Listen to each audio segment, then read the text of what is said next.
nice to be back in this GM's chair.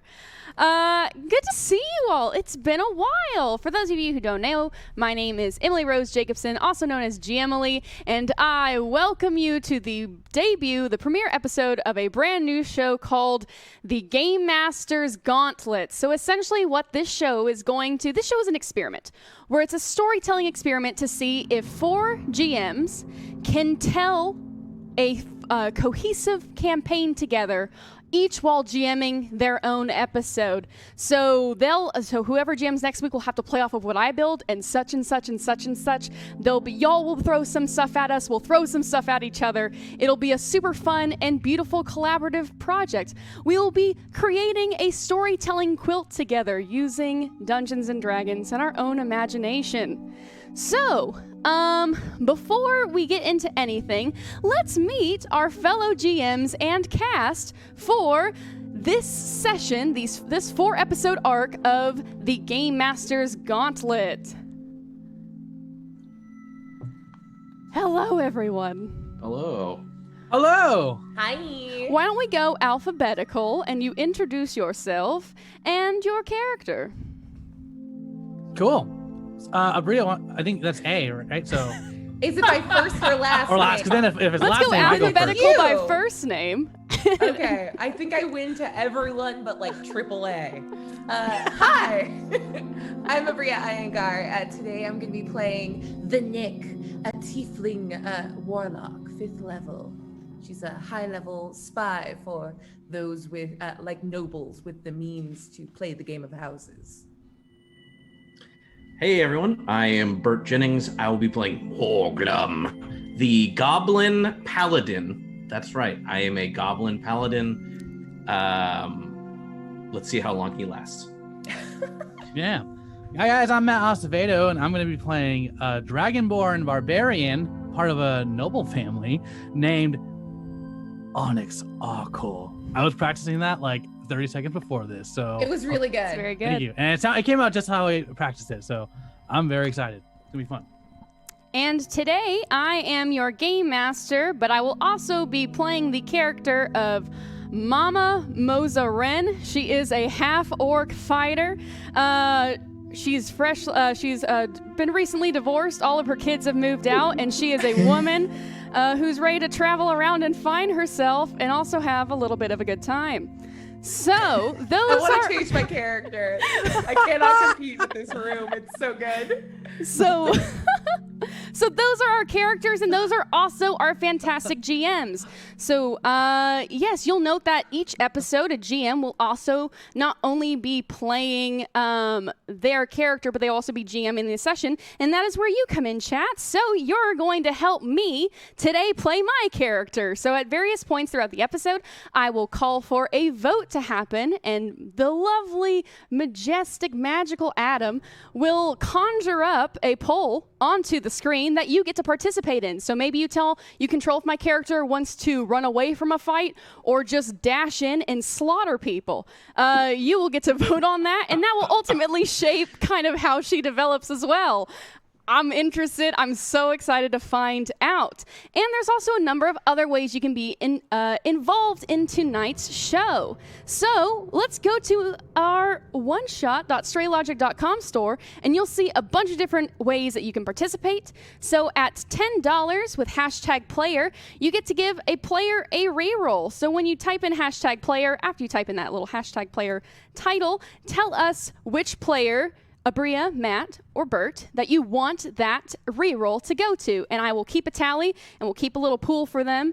So yeah, they all want your dice. They all want your rerolls.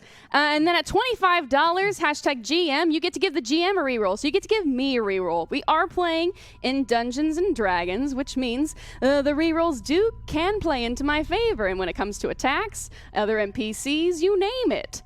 So that will be a bunch of fun. Then at $50, we have #flashback, where you get to ask for a flashback from a specific character's past. We will see what kind of what situation that moment inspires them to reflect back. And so similar to the hashtag player incentive, be sure to tell us which character you want to see a flashback of after hashtag flashback. Then at $75, we have hashtag encounter. I have several different various random encounter tables here on this beautiful MacBook Pro.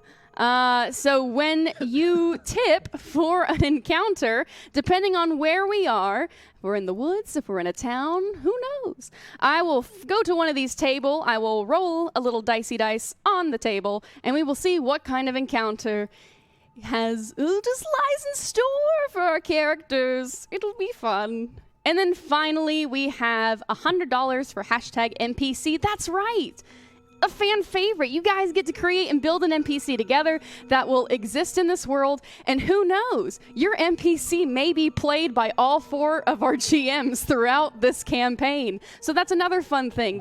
All of our GMs will not only be building this town together, building this encounter, building this world, building this session, but some of them may be playing NPCs that the other GMs previously set up, and so forth. So the fun never ends here in the Game Master's Gauntlet, and you are all fantastically a part of it. In addition to that, we do have some goals. Boo, boo, boo, boo, as I pull them up on my That took me a minute. Google Docs. That's right. We got some goals for this show. So at $250, you get to vote as the audience to see which player gets a nat 20 on their next roll. That's right. They will get an auto nat 20 on their next roll. And that is our players who are not our GMs, so I can't get that. Just our special players. And then at $500, here's where it gets fun and a little chaotic. I will roll a d4 to determine which other player gets to GM the campaign for 2 minutes. They can do whatever they want at their disposal, and they will get to have this power for 2 minutes. Then at $750, once again, we have another audience vote to see which player gets a nat 1 on their next roll. So that's not, no. You gotta balance it out. I can't give you a nat 20 and then I give you another nat 20. That's too much unless I have to plan crazy encounters. And then finally, or actually no, not finally, penultimate, at $1,000, once again, I'll roll a d4 to determine which player GMs for another 2 minutes. So once again, some more GM fun shuffled in the mix. And then finally, here's where it gets a little wild.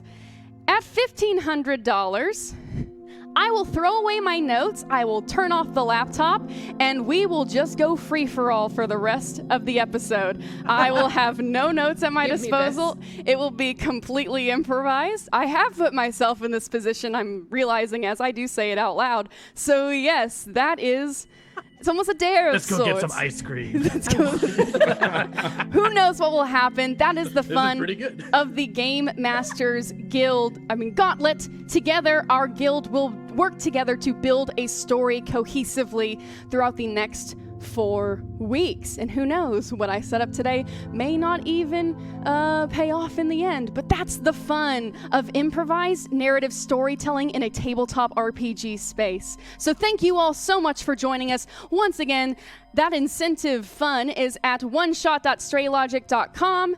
$10 for hashtag player, $25 for hashtag GM, $50 for hashtag flashback, $75 for hashtag encounter, and $100 for hashtag NPC.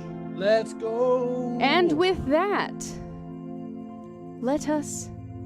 without further ado, I should say, let us begin episode 1 of the Game Master's Gauntlet. You have entered the gauntlet. The Game Master's Gauntlet. Our your adventure character a bard? begins on an unusually warm day for autumn. A warm wind whistles through the towering oak and birch trees that encase the prosperous town of Ambros. Nestled in the eastern side of the continent, Ambros is a profitable town surrounded by magical ground and borders the Okana Lake, a large body of water that is said to be fed by an enchanted stream and is also full of terrifying creatures. Ambros is infamous for its magical soil. This is in thanks to the magical properties of the lake. The town profits of being able to grow and sell the most unique and potent of magical herbs, fungi, and flowers. This is in thanks to the enchanted wood around it. It keeps the trees in a perpetual autumnal state, full of reds, orange, and yellows year-round. Ambros is also a popular tourist destination. The town is filled with various inns, restaurants, shops of all kinds, for those looking for a good time or looking perhaps for something more. The 4 of our characters find themselves in Ambros for a different yet similar reasons. In each of your lives, at some point, you have come in contact with someone simply known as the broker. You had each made a deal with this broker and received what you had wished. The cost? A simple favor from you. Maybe not today, maybe not tomorrow, but someday. And when that day came, you would know it. Within the past week, the 4 of you each received a mysterious enchanted note that simply read, noon, Sundus the 15th, Ambros, Mayor's Office, payment. Signed, the broker. And so the 4 of you made your way to Ambros to conclude your own personal exchanges with the broker. The day of your summons is now here. The time? 5 minutes to noon. As the 4 of you, a dragonborn, a goblin, a tiefling, and a half-orc, wait outside the mayor's office in the parlor in silence. The only other sound that can be heard is the ticking of a large oak clock with golden embellishments in the middle of the room, and the muffled, angry shouts of someone in the town square.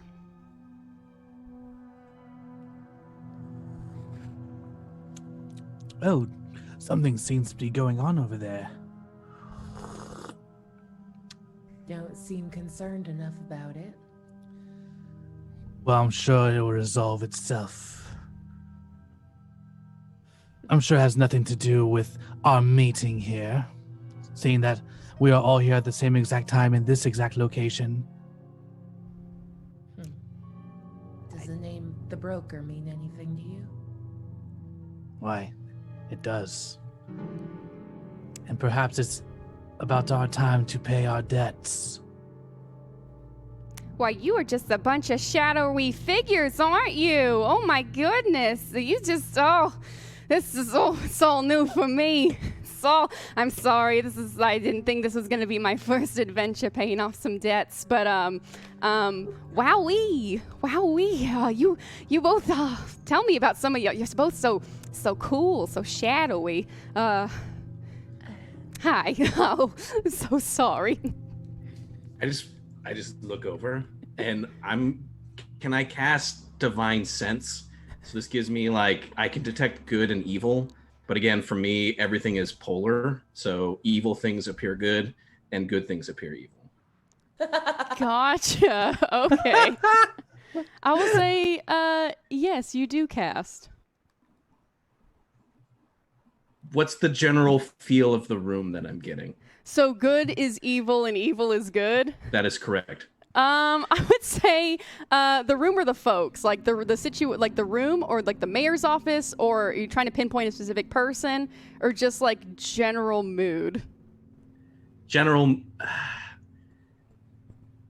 Yeah, I'm gonna say the people that are the general mood. General mood. I would say, let's see, opposites day. I would say the general mood is like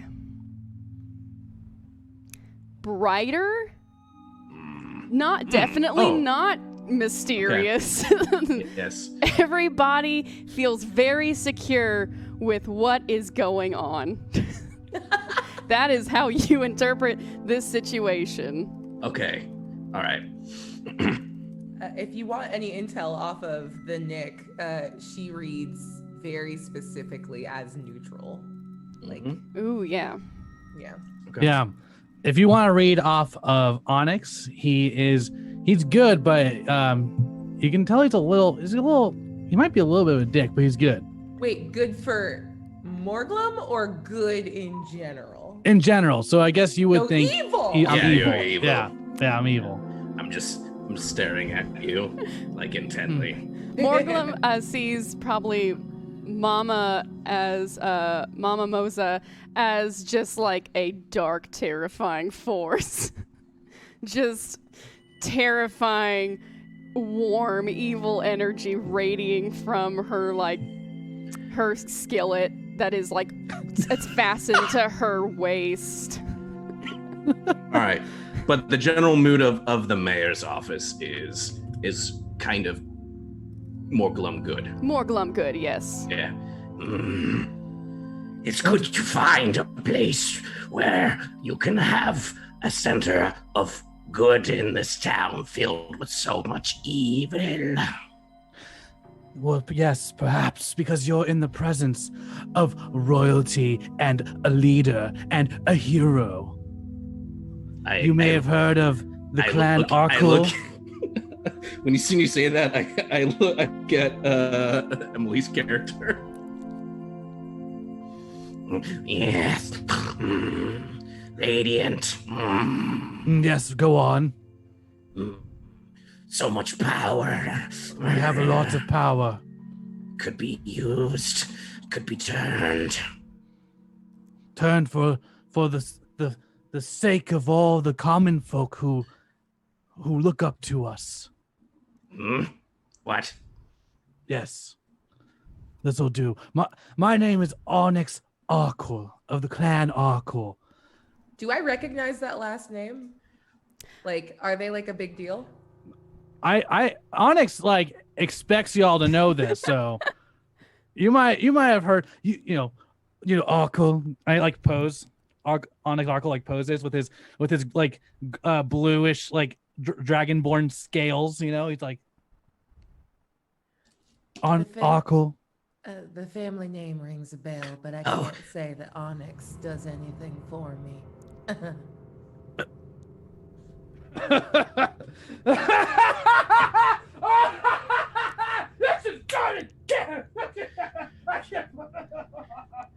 Morglum's gonna start laughing too to fit in.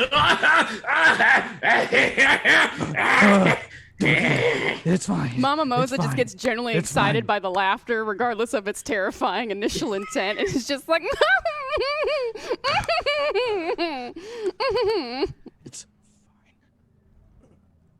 Speaking of sorry to lose Morglum, my cool. as you sit here and you start to observe these three other interesting characters around you, you are then suddenly transported back into a flashback. Perhaps the moment that made you choose your path. Why a paladin, Mortem? Why here? Why now? I'm gonna do my not Morglum voice to describe it unless I'm talking because it's the only way I'm gonna get through this.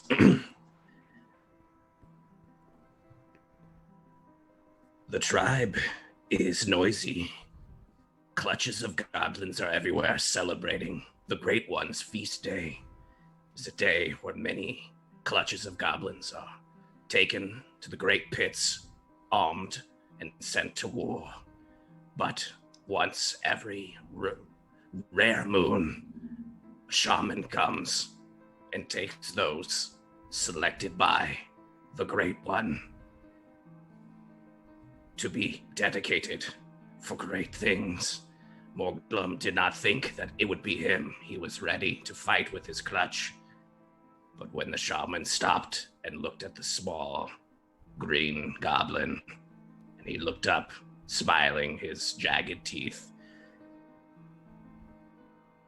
the face features could not be seen of the shaman, only his voice. But it was clear.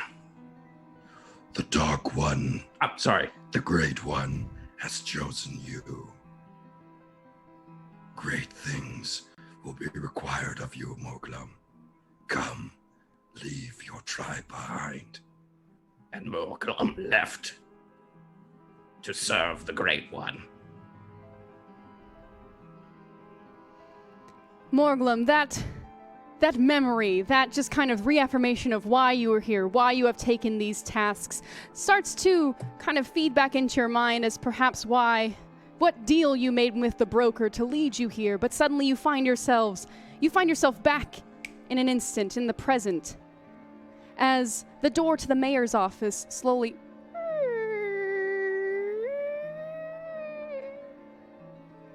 opens.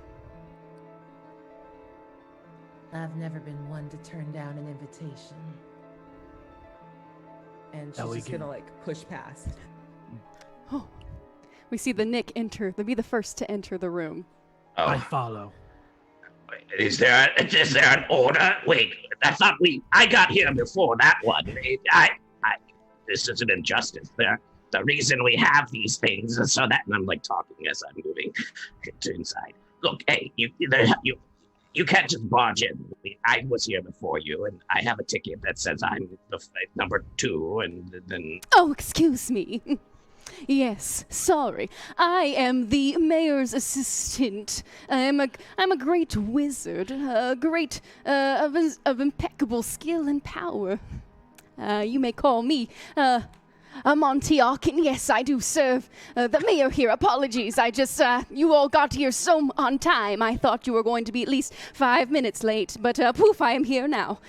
Fantastical skills for the thrills. All right, yes, okay, one by one. Yes, please come into the mayor's office. Apologies for my delay. Apologies, sir. Apologies. Here are your 4 guests. As the 3 of you and Mama walk into the mayor's office, you see this kind of beautiful oak space with these beautiful stained glass windows in the back of these lovely, once again, kind of oak and birch trees in fall, just with dazzling red, orange, and yellow leaves, and kind of the soil almost has these blue glass pieces to it to symbolize kind of the magical essence of the soil of Ambros. And you see sitting at this disgusting huge oak and gold mayoral desk is a very old halfling with a bushy white mustache that completely covers his mouth. So when he's talking, you can't even see the words that he's saying, or if his mouth is even talking at all. But you see that he's learned to become very, very expressive with his eyes. As you see his eyes kind of follow all 4 of you into the space. There are no chairs. There is one, as you see a Montiac kind of start to drag in a bench from the hallway. I'm so sorry. We just the chairs were out today. We'd had them for the bingo meeting at the 2. Sorry, as the Montiac drags in. I go to help him. Oh, you are so kind. Thank you. What is your name? Morglum of the Ash Mountains. Oh. Morglum of the Ash Mountains. Well, thank you, Morglum. Mr. Mayor, is there anything else you require of me, or shall I take my leave? No, Montiac, you can now leave. Thank you, sir. As you see a Montiac kind of swoosh his black cloak that you only see him in, almost in a circle, as he kind of poof in this little poof of magical puff. So the mayor sits there at the table. Yes, I do believe that, are you 4 who the broker summoned? You all are here to pay your debt to the broker. Yes. Yes. I'm standing on the bench because I can't really sit on it. I want to get those few extra feet, so you just see me standing on it. I'm ready to get this on the road because I have something great to attend to. So whatever the broker needs of me, let it be known that let me take care of it now. And I am peeking in my sound. 1 sec. Oh yes, and you excuse me, I'm sorry, I don't know what your name is. Are you also here for the broker? Confirmed in your payment?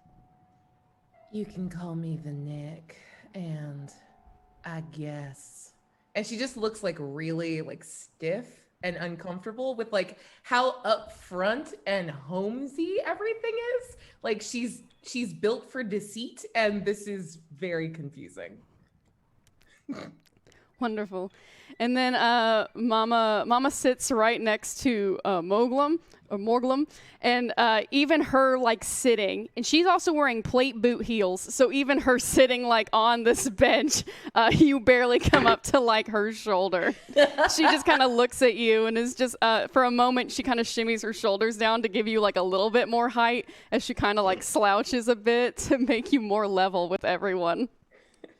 The presence next to this sheer evil is hard for me to contain as I just start sweating profusely down my face.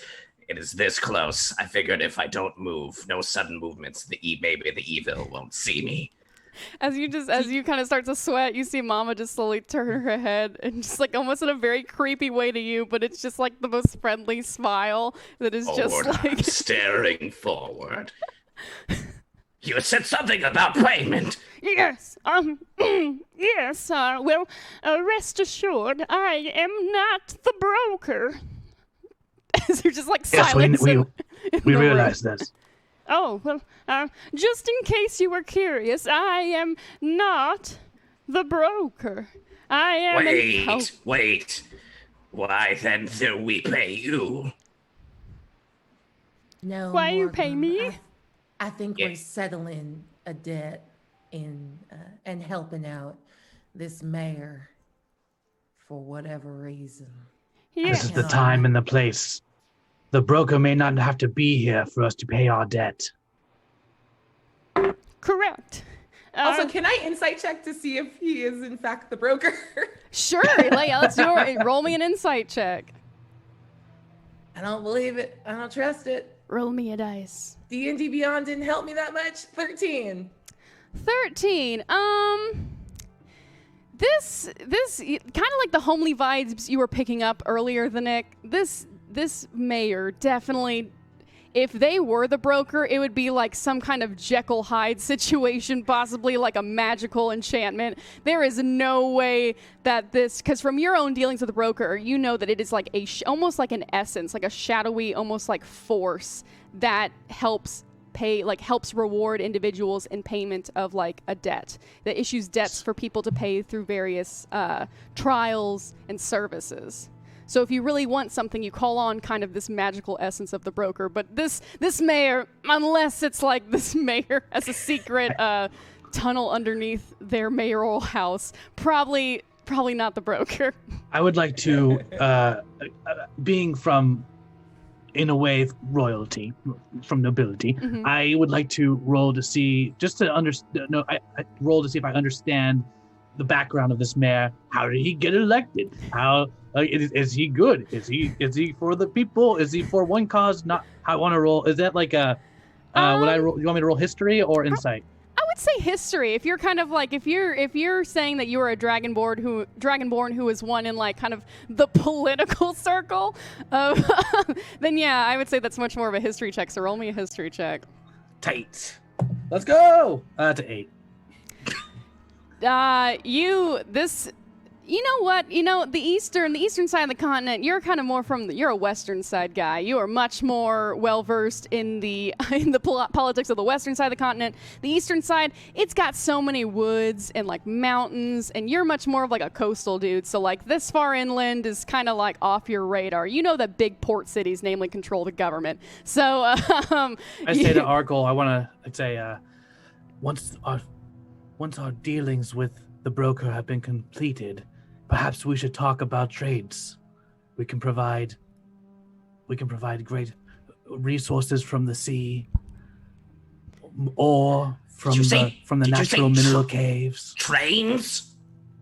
Trades. Trains. Trade. Trains. Don't test me. I get right up into Morgan's face. Don't test my tempo, young man. I am trying to provide a service to enhance 2 different governments. Fight. Y'all need to just throw blows and fight. Oh, well, there won't be any trains. There won't be any trains or trade if what is happening continues to happen, which is why the four of you have been summoned here today. Yes, so this is your payment. You must complete a task for me, the mayor of Ambrose. Oh, I realize I did not even give you my name. My name is Mayor Hobson Hodson, and I am the mayor here. So yes, apologies. It's just I've never dealt with a broker myself before, and while I have requested 4 capable individuals to help with our town situation, I fear I too must now owe a terrible debt. But enough about that. Why you're here? That's of the utmost importance. I regret to inform you that there is something terrifying happening to our town. That beautiful big lake you saw. Well, yes, I'm afraid something has polluted us. Oh, so each of Ambrose's mayors have been tasked with protecting the prosperity and the citizens of the town. Additionally, the following news has been passed down from mayor to mayor, so what you are about to hear, not a lot of townsfolk know about, or perhaps it is just an urban legend, but it is this. There is an ancient magical beast that lives within the spring that feeds the O'Connor Lake. For years, the land beyond the lake has not been visited by any mortal being, and not even myself. Oh, I dare not go there. No. But something is awry. Our farmers have noticed that there's something wrong with the soil, and there is some kind of eeriness that has started to coat over the lake, that has started to stir fear in my citizens. Perhaps this creature or beast is angry with us and the town, or like the current political situation. I don't know. But this must be fixed, and that is why I am tasking you with bringing this offering to the spring. As you see this, the mayor almost like just kind of bend down and pick up this huge, almost the size of a pumpkin-sized glass jar that is completely kind of fogged over and opaque. You do not know, you cannot see what is inside. Very well. We take this and we will make sure to offer it to the lake and fulfill all of our debts. Yes, please, offer it to whatever the creature that guards the pool or the spring. That is what I've been told. I'm sorry. The mayor's, it's just been a line of telephone every year getting passed down, but we have confirmation that there is some magical being that does influence the spring, thus the lake, thus the land. Morglum raises a small goblin hand with like 2 fingers, as in he's got like 2 points, but it's like he's waiting to be called upon. Yes, the you in the front, standing. I look behind me. He looks behind him just to make sure there's no one, but he never mind. Yes, Wait. 2 questions. 1, what rites or phrases need to be said when offering this to the lake? Is a deity must be shown the respect it deserves. I was just told to bring this jar to the lake. But if you believe there is a ritual, or perhaps words, perhaps if you're able to identify maybe what house this being belongs to, or what deity this being calls parent, or relative, or devotee, then perhaps those words can help you. Oh. Under Morglum's breath whispering, I see why all these mayors have failed. Point 2. Yes, point 2. Oh, yes. If we're doing this task for you, we need letters of passage through your lands and some sort of messaging to say that we get the support that we need from your city guard or any sort of outpost that we find. We need. This is your payment to the broker as well. need to make sure that we are successful on our task. And I'm I gonna agree with the little one. Say it as intimidatingly as possible. Yes, yes, oh, yes, letters, yes, letters, important papers, Captain of Guard. And a little coin for the travel. And I want to help punctuate Morglum's intimidation here by just, playing with a knife passively. Oh, yeah. I give you like a little look as the mayor looks down, and I'm like, okay. Coin. Yes. There. If it matters, I got a 23 on my intimidate. It is reading loud and clear. You can see that this Mayor Hobson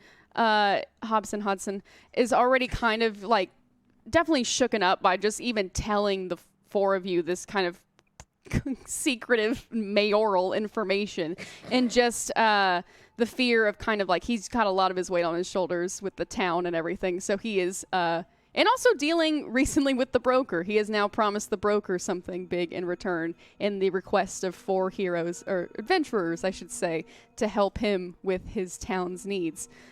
So yes, you see him furiously and sweating, furiously writing and furiously sweating as he just makes notes of all these things. Yes, yes, let me, I will pass you on to my, Captain of the Guard. I don't mean to cut you off, Mayor, but I think I need to ask the question that we're all hopefully thinking. What's in the jar? I don't know myself, or else I would tell you. Unfortunately, I was just told by some very powerful magical advisors that this jar should be taken up to where the spring is. And my lack of adventuring, I don't believe I would return with my mayoral duties, but they said as long as the jar doesn't break and the jar safely makes it to the spring, that, once administered to either the spring or the monster, everything will be fixed. I trust magic. You should be very careful around magic. I trust the magical advisors of this town. Why? I'm sorry. I'm completely I've already gotten off the bench, and I'm like, as they're talking, moving to like jump up on the table to like get closer to it. And I will say on that note, the 3 of you each have 4 rerolls apiece. Yes! Each? Yes, you have 4 rerolls Thank each. you. I have 2 rerolls. This is insane. This happens so fast. I should not be surprised. And yes, so we've already passed a number of our goals. So, oh shit. As Morgum jumps onto the table, we will do a really quick audience vote to see which player will get a nat 20 on their next roll. Which player will get a nat 20 on their I next hope it's roll? Mama. I like her a lot. She's been real quiet. You just look over at Mama, and this whole time she is like hands, elbows on her knees, just like soaking it all up. This is her first adventure. She is so ready. She is so ready. Does she have? I want to just see if she has like weapons on her. Like, what's her weapon of choice? You see that she's dressing kind of like this, almost like armor that she's taken out of the closet. Like it's vintage armor. Hasn't really been worn, but it's definitely not the armor of like the day. Probably about like 40, 50 years ago, kind of aged to like vintage armor. And you see that she's got cookware all over her. She's got like a nice little like knapsack. But what catches your eye is there is a big sword on her back. This very intricate long sword that almost seems to have this kind of red ruby-esque kind of magical gem embedded in the middle of it. Does the sword look well kept? The sword looks a little rusty, like definitely, it definitely looks like a cool sword, but it's a little. You can definitely see it's been attempted to be polished, but like it has not been like terribly sharpened yet, or I should say, it's a little bit more sharpened, not very polished, still a little rusty. Very cool. I will make sure that you are safe. Who was our winner? To Mama. Huh? Did we have a winner? I don't. What are you? Congratulations to Oh. the Nick. Thank you. I thought that was Mama talking to me. Apologies. I did not state that I was the GM. You just Oh, that's followed funny. to Mama so seamlessly. Thank you. Very welcome. So, Morgdom, you jump up on the table. Yes. I want to find if there's some sort of way that I can sense, perhaps if this item is related to any sort of deity or rites. In regard, they said just bring it there, but that seems so just. There's something missing here, and I need to figure out. Perhaps in any of my travels, I figured perhaps I would know something to say when I'm delivering it to the lake. I will say, which would you like to do? Arcana? I think he's gonna go religion. Religion, got it. Religion, If I get that's it. cool. No, Yes. yeah. Okay. And I have 4 rerolls. Yes. I'm using one of them right now. Thank you so much. Trying it again. Using another one right now. Here we go. Thank you so much. Going through these. I'm gonna use a 3rd one right now. No. All right, come on. Here we go. I got this. Come I on, really don't want to mess this up. know. I know. Fudge. All right, I'm using the last. I blew through all of them. I gotta take this last one. Would you like help?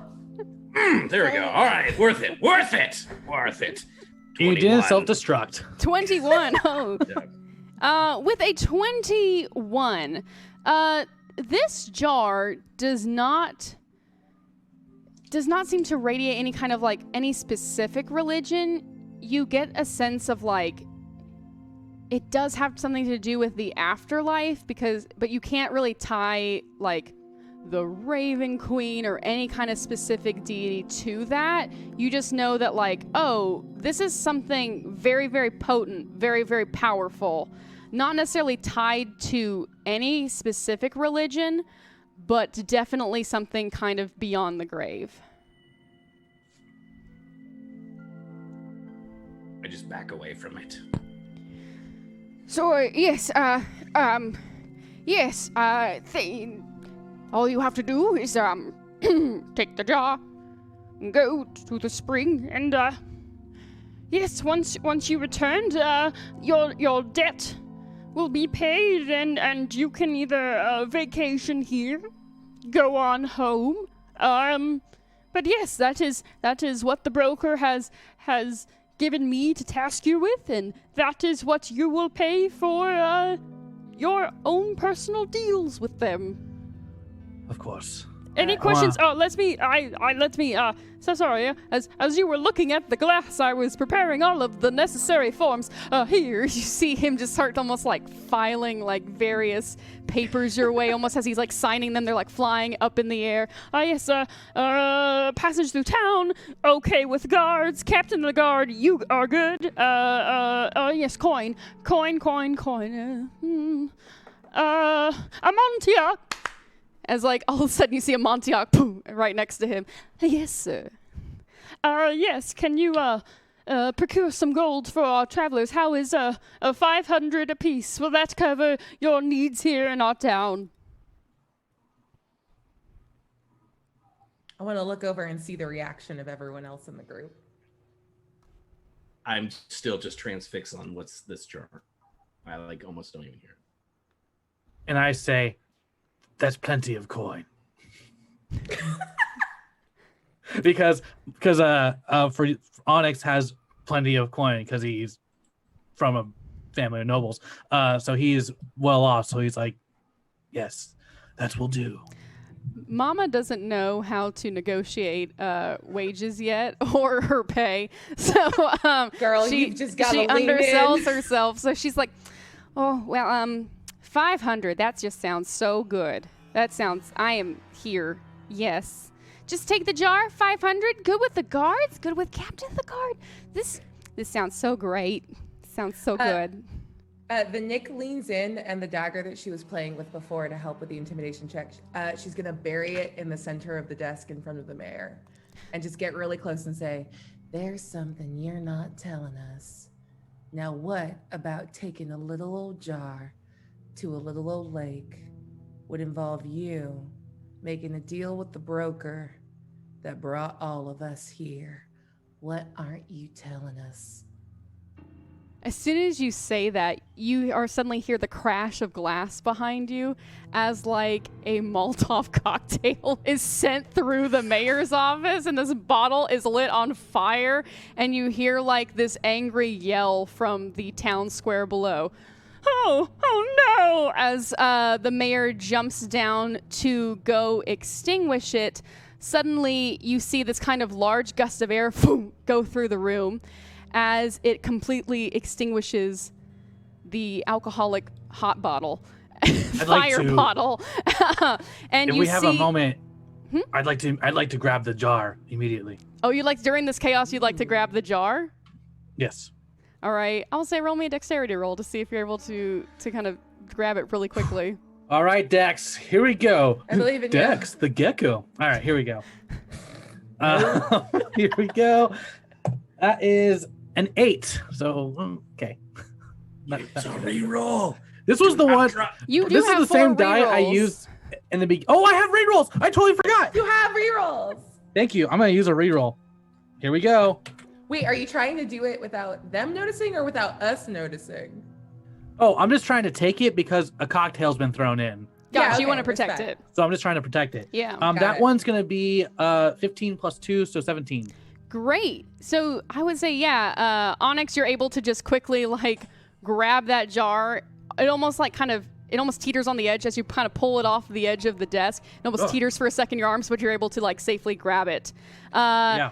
And as this huge gust of wind kind of blows out this Molotov cocktail, you see standing now in the blown open doors of the mayoral office is the captain of the guard, Georgina McLeod. McLeod, and a Genasi monk. Oh. It's okay. What's happening up there? Have letter. As I pull out this like safety of travel.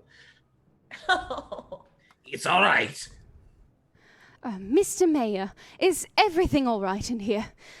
I'm sorry, I could not get here sooner. There seems to be a little bit of a rabble outside, but me and the rest of the guard are taking care of it. Yes, oh, my carpet. As you see him like almost starting to like rub his coat into like the rug, the carpet rug. Yes, these are the four adventures that I told you about that are going to help with the water situation, polluted water. They have a solution and they're going to pursue with it. As you just see this like very kind of buff Air Genasi just kind of stand there in this beautiful, almost kind of yellow and copper captain's guard outfit. She kind of just eyes every single one of you. These We will four. make sure that we take, yes, us 4. Yes, you 4. Yes. We will make sure that that the package gets delivered to the lake. And we will make sure that his deed and our deeds are fulfilled. And this town will be better for it. I just look over at the Dragonborn. Yeah. Yes, you The carry Nick is that. also- yeah. I put it in my backpack. All right, Morgulum jumps down from the mayor's desk and walks confidently to Georgina, the captain of the guard, and I just wave this letter out. You're coming with us. It's actually 5 right now, Captain. You are to escort us. Are you trying to persuade or intimidate? I think at this point he just assumes the sale, so it's gonna be persuasion, I guess. All right, roll me a persuasion check. Get it. 13? 13. 14. 14. Don't know what that is. Ooh. 14. Georgina just kind of stares at you for a sec. She kind of rolls her eyes and huffs as you see like her kind of air genasi has like, she has like this long, beautiful air genasi ponytail. It kind of like huffs with her when she sighs as she crosses her arms and says, "Where can I take you?" And on that note, I wanted to wait until we got the quest started, but yes, we did pass our GM goals. So I will now roll a D4 Oh my gosh. to see who's going to GM for the next 2 minutes. So you guys have your quest now. I wanted to wait until you had your quest. You got some characters. So Give me. I'm also voting for Bert. let's see what happens. Let's see. We'll go. Matt is 1. Abria is 2. Bert is 3. I am 4. If it gets to me, we will re-roll. That's a 1. So that is for Matt. Matt, Let's you are go, now Matt. the GM for 2 minutes, starting now. Go! You must go. I will tend to things here. That says, the mayor. So you guys, you have your task. The mayor runs outside, and he's dealing with this crowd. You guys don't know what it is yet. What do you guys want to do? Before we leave, the Nick is going to since the mayor just ran away, she's gonna lean forward, and as she takes her dagger back, she pulls out a pen and leaves a note that says, "You never answered my question," and then turns and leaves. Okay, cool. As it turns and leaves, the other 3 other characters, go ahead and roll a perception check for me. Okay. Oh, not good. Ooh, okay. Wait, am I rolling? No, you turned away. So everyone else roll perception checks. 7. I'm good at this. Oh, that's an 18 plus 5. That's 23. Nice. She's a mom. She's very, she knows what's going on. Can't lie. Okay, and what'd you get? 7. So only Onyx and Mama are gonna see this. When you leave the note on the desk and you turn away, you see the 2 of Onyx and Mama see the note start to rot on the corners, ever so slightly, but it's very subtle. They start to rot. Oh, Ooh. cool. Is that my 2 minutes? No, you got No, about got 30 more time. seconds. Oh, okay, cool. So you see that? Do you do anything, or what do you guys want to do? I think Mama almost is just kind of oh, and she runs up to the mayor and she just says, "If you get a little baking soda and you just rub it in there with some vinegar, that should take out that burn. That'll just get that right out of there." And please, stop yelling! Oh, and the mayor looks at you and it's fine, just go. I'll deal with this. I'll deal with that later. Oh, okay. Because the mayor has no idea what you're talking about, but says it's just brushing you off. Don't forget to vote. Says the mayor to you. Thank you. I don't think I live in this district, but thank you for the reminder. As Mama kind of starts to leave. Morglum is confidently walking next to Georgina, the captain of the guard, Kind of directing, clear them, move them out of the way.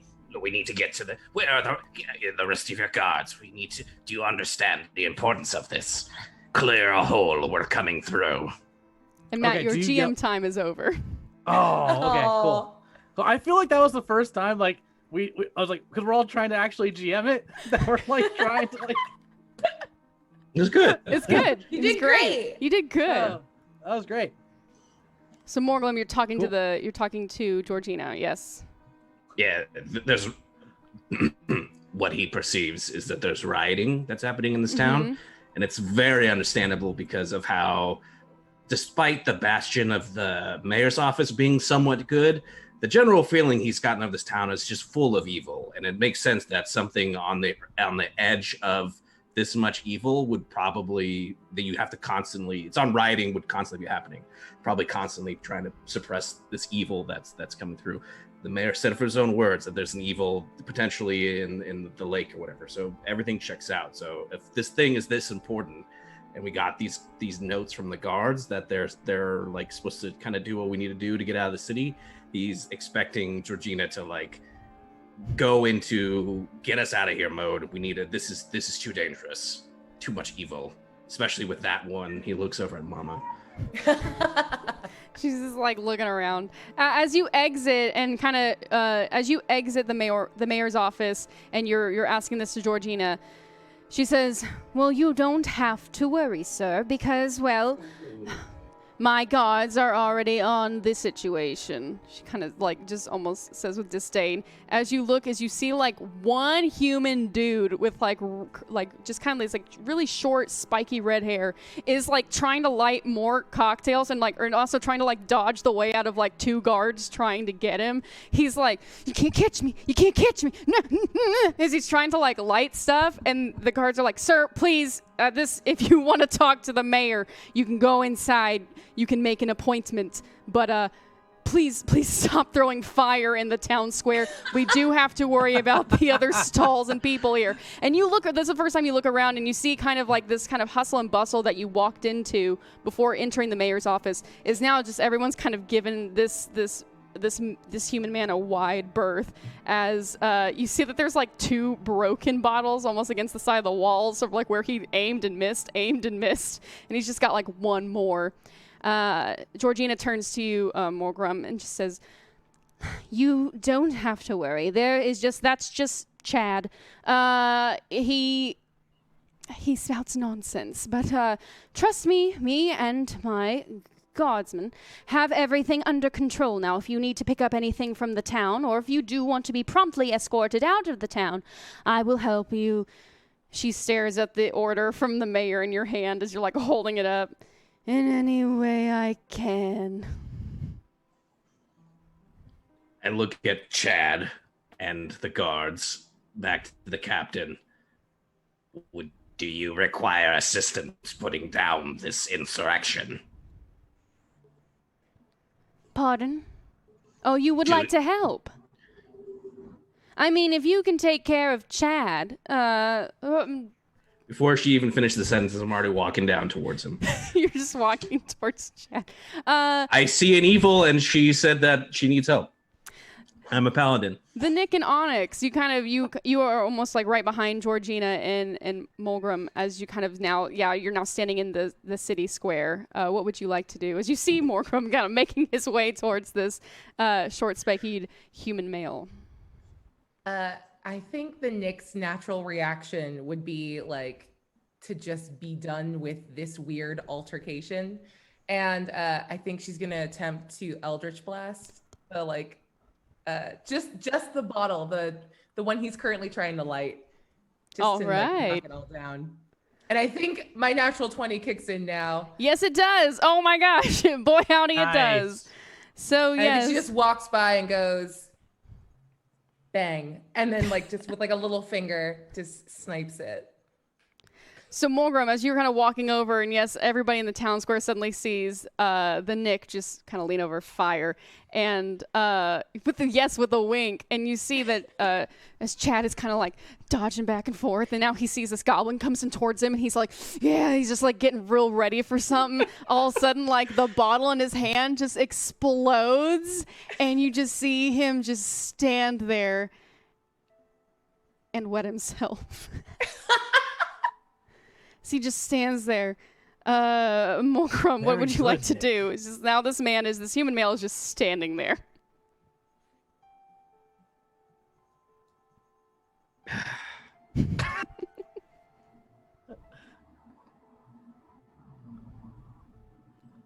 Surrender yourself to the authorities. Your insurrection is at an end, citizen. Roll me an intimidate. Okay. It's like you and these two, like. Can you have advantage because we're a squad and he you have advantage on that roll, definitely, because the Nick Heck just yeah. like Eldritch sniped that bottle. 21. 21. Yup. You just see Chad is like his knees start to buckle as he just kind of it just starts to shudder as he kind of just stands there and just kind of outstretches his arms as the guards just kind of turn to you, Morgrim. Thank you. And they turn back to the Nick and they're like, but really, thank you. That was great. Welcome. It was really I clearly cool. don't hear that. I'm diplomatic. You should consider representing maybe your hometown. You have Wait, you say that to me or you say that to I say that to the Nick. Yeah. She looks back at you and just with like the very cryptic smile, it's just, you have no idea who I am, but I've been to your town. And this isn't the first time we've met.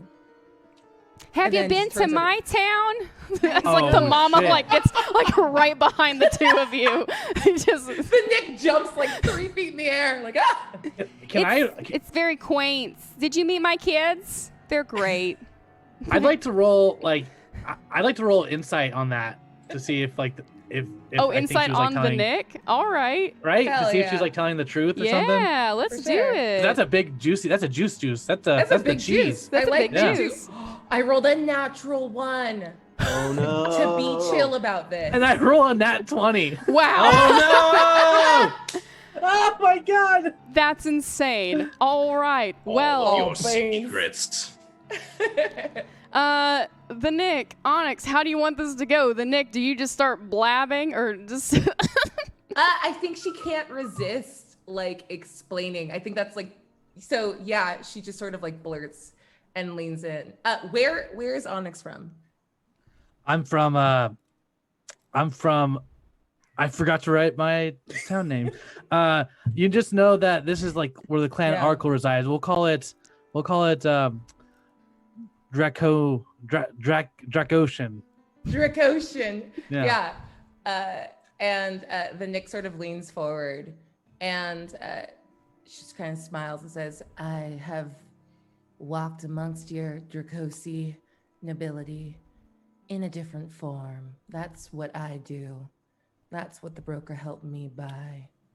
The ability to interesting. slip in unnoticed and get information in and out. Are you a changeling? No, I'm just magic. Understood. Mm-hmm. Well, apologies for not recognizing this soul in front of me. Oh, no apologies necessary, Your Honor. Hopefully, we'll find an opportunity to work together soon. Mhm. Agreed. And as Shall we, we- as we continue to gruff off across the countryside. Oh my gosh. Before the guards take away Chad, Yes. he surrendered himself. Yeah. I go up to him and I like put a goblin foot up upon like on him, kind of like claiming him, and In the name of the Great One, your evil has been vanquished. Know the name, Morglum, and fear it, evildoer. Morglum, Morglum, Morglum, as you see him kind of almost like shudder and like repeat it as he's being kind of escorted by these two guards people away from the town square. As he kind of starts to, like, as you see her, Chad, kind of keep muttering, Morglum, Morglum, Morglum, Morglum. You see him kind of almost like turn back to y'all as his eyes almost go dark for a sec, and he says, he says the following: "This town will pay for what it's done to the water and the land. Death is upon us. Death, death, Morglum, death." As you hear, like, now his almost like this possession and your fierce name have become intertwined, as you hear Chad almost as the ravings of a madman simply kind of jerk his head around as he's being escorted back towards the jail, just kind of saying out loud, "Death, Morglum, death, Morglum." do I register that as really good? I would say, yeah, you registered that as like awesome. That's perfect. That's so good. You're doing it. You're doing a great job. I say it more out loud, but we did it. We changed a life today. He's really turned it around for the Great One. I'm just honored to be a part of it. And I like walk back to my group. We should hurry. It seems that the effects of this town it's already taking hold, so we should hurry to the lake. Well, is there anything that we need to get beforehand? Any snacks? Any weapons? Any potions? I have a sword. I have a skillet. I'm so sorry. I've never done this before. This is my first adventure all on my own. I I'm an empty nester, and I'm so new to this. I'm so sorry. Your I'm children so have embarrassed. left. I'm so new to this. I just don't know what to do. It's the sweetest speech that I think everyone else, but in me, it's just like the most terrifying thing I've ever heard. Yeah, it's this just is like pure like a Nazgul evil. speaking. Yeah. Almost like she's speaking in tongues at you, Morglum. Like, this is a terrifying person. Mama, number one, I need you just to be real committed. Like, do not apologize. You're allowed to take up space. You just need to lean in. What? Why do I like you so much already? Okay. Oh, what's that? That really means a lot. Oh, it just feels, just make me feel so much better. Mama, your children have left your presence. They've ventured off on their own. Yes, I've got one who's a mercenary. I've got one who is kind of out just a lone rangering it. The last time I heard, she joined a guard. And then my youngest, he went off to the Bard's College. Father did not like that, but you know what? He got a talent scholarship, and all you can do is just encourage your children to pursue their dreams, to really, you know what? He's so good. He's so talented. Got that scholarship. Yes, he is so naturally talented. Just 100%. Definitely didn't ask for that from our good friend, our spooky friend. Definitely didn't ask for him to get into the Bard College on a scholarship because of that. Yeah, just 3 beautiful, wonderful kids. If you will just continue to support by listening, then they will carry the Masa name and do great things. I think parenting's mostly listening. It's a lot of listening. You know what? It's a lot of, they're just people. They're just like you. They're not They're kids. learning. They're learning. You just got to be patient. You just got to love them. And you know what? They're going to make mistakes, but who doesn't make mistakes? Onyx, do you have any kids? You're giving me, you seem to know a lot about parenting. We're expecting. What? Oh, we should go celebrate. Is there a bar in town? Is there an inn? We need to pop bottles. That's congratulations. Thank you, but now is not the time to celebrate. I must complete this task and return home to my... I can't... And he walks away. Oh no, did I say something wrong? I don't think that was you, Mama. I think he's just got a lot of, shit. Oh. Sort out. Oh. He needs to use the restroom before we leave. You see, he storms off, and in the distance, he kind of goes off the trail into the woods by himself. Mm-hmm. Behind Are we out of the city now, or have we just been walking? I would say you guys kind of were all in the town square, maybe kind of on the outskirts of the town square, but you're still within Ambrose. But Onyx, you've walked outside of town.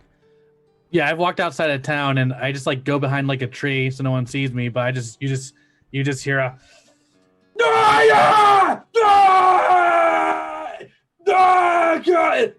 And you see you see a lightning breath just shoot out like a bolt of lightning from behind this bush.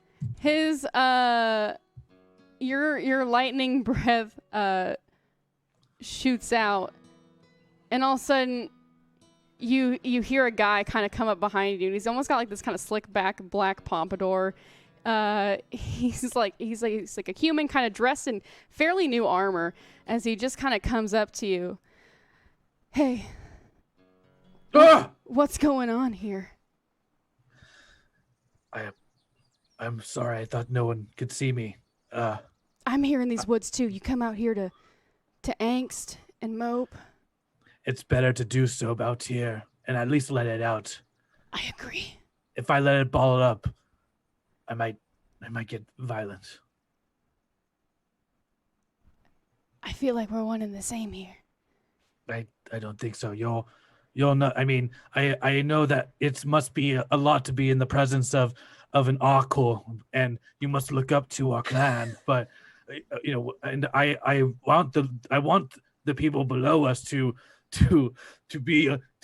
strive to be something great, but you're not an Arkle yet, so we're not the same. But I meant like, I mean, you're not from around here. You're a traveler. I'm a traveler. That makes us similar. I mean, you seem to like be dealing with some stuff. I actually would love some tips.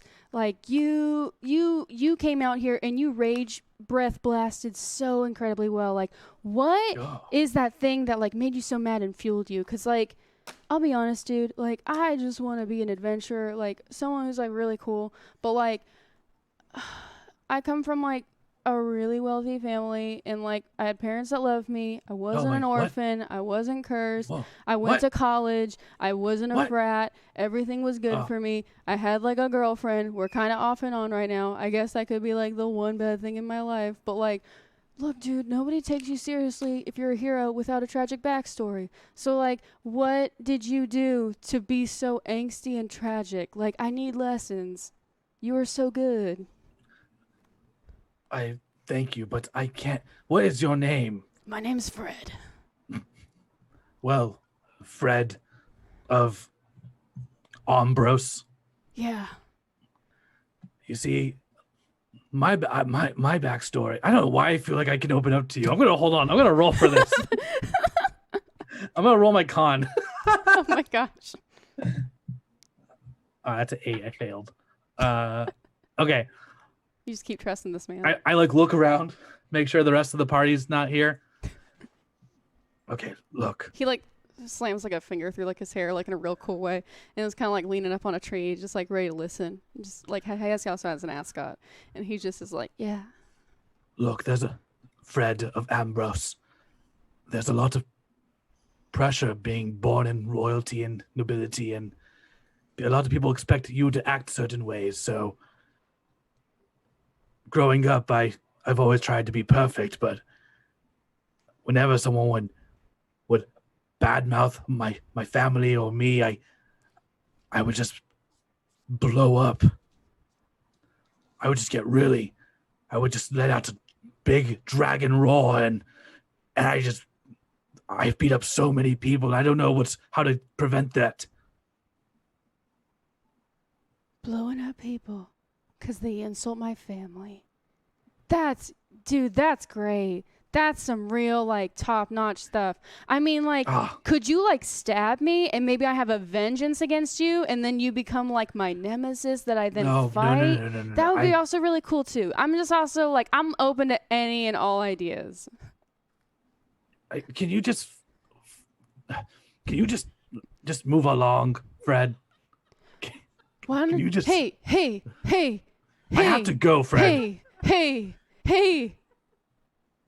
Why don't you make me? What did you just say? Why don't you make me? Fight me. Fight me right now. Why would I do that? Why would I waste because you want my time? To. Because I want you to. Why? This took such a turn.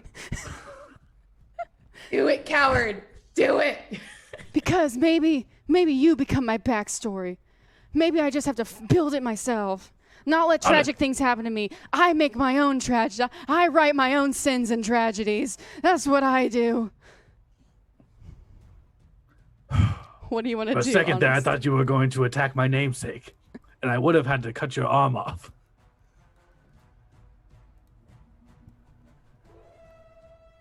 What do you want to do, Onyx? All right, give me your finger. Oh yeah, okay. Fred takes off like this glove and he extends a hand to you, or sends his like he's like okay with the pinky. This is your pinky. This is going to hurt like hell. Great. But remember this name, Fred. Onyx Arkle of the clan Arca of Oceanic. Of Oshokona. Dracosian. Thank you. Wait, can you say your name one more time? Just so I remember it. And I take my axe and I cut your pinky off. So you just do it. Your axe just goes through that pinky like a knife through butter. Yeah. Can we confirm that you, Onyx, yelled out your name and where you're from behind a tree where we can't see you? Yeah, but like that could be anyone. Like look, it's me. You I'm know, gonna look over at Morglum. It's me, the Nick. Nope. I look over at Morglum and say, "Did this son of a bitch just announce himself while he shits in the woods? Do you do that?" Why would he hide? And then it's just, oh shit, he's got the item. We need to get that back. We can't let him out of our sight. He just wanders around declaring his name. Not very tactical. We look. You're not wrong. Let's go. But if I see anything untoward, I may kill him. I don't. Now take this pinky and be on your way, Fred. Why is that hurt a lot more than I thought it would. Okay, Onyx, Dracoceania. Get out of here, Fred. I gotta go save your town. Curse the name, Onyx. You will know Fred to be your mortal enemy. Perhaps not right now. Perhaps maybe not tomorrow. But in the future, I will find you and I will avenge this pinky. I want to give him a. I want to. Do we hear that? I pull out. Yeah. I pull out a knife, like a little knife. Oh no! And I give it to him, and I say, "You one day, I'll be waiting for you on the top of a mountain, and you'll return that knife to me. And I hope that you best me, so you can return that knife to me." You see him like look up and like start almost like crying, like he is so moved. Like he is so happy. All right, I'll take this knife. The mountain. That's Onyx, pinky, got it. I look forward to our challenge someday. And I turn around and I walk away. And he's just like, he was gonna like turn around, but he saw that you did it first. He's like, oh shit. As you start to walk back into town, we do cut over to Nick, Morglum, and Mama as they start to make their way out of town. Chat, it is time to once again vote now to see who gets a nat 1 on their next roll. Oh my God. It is between Abria, Matt, and Bert, who will get a D1 on their next roll. Because as I say that, we have some random encounters we need to do. So let's go to the super fun random encounter table. It's got 100 different options. I'm going to roll a big dice, 2 dice together to figure out a number that's in 100. I just wanted to buy supplies and then Onyx just really causing a nemesis to spawn. Yeah. It's okay.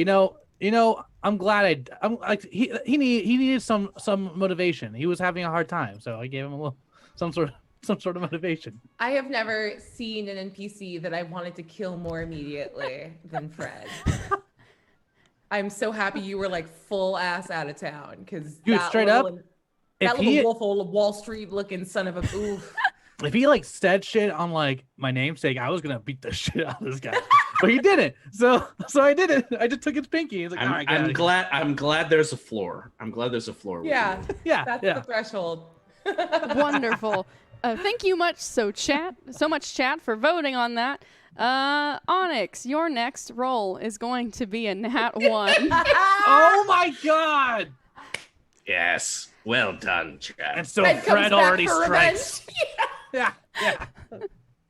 Oh my God. The Nick, Mama, and Morgram, as you begin to make your way out of town towards where you heard this dragonborn yelling while possibly pooping in the woods, you suddenly see this kind of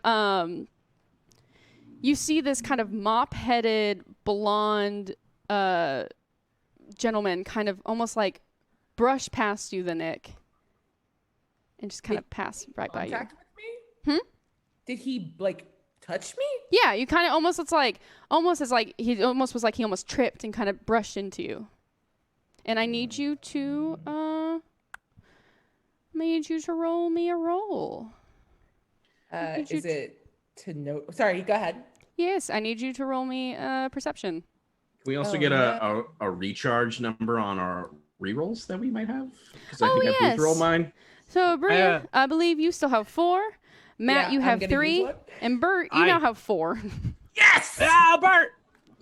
Got my rerolls back, making some decisions. All right, I used 1 and I'm at a 16 for perception. 16. The Nick, you suddenly notice that what do you carry on the left-hand side of you?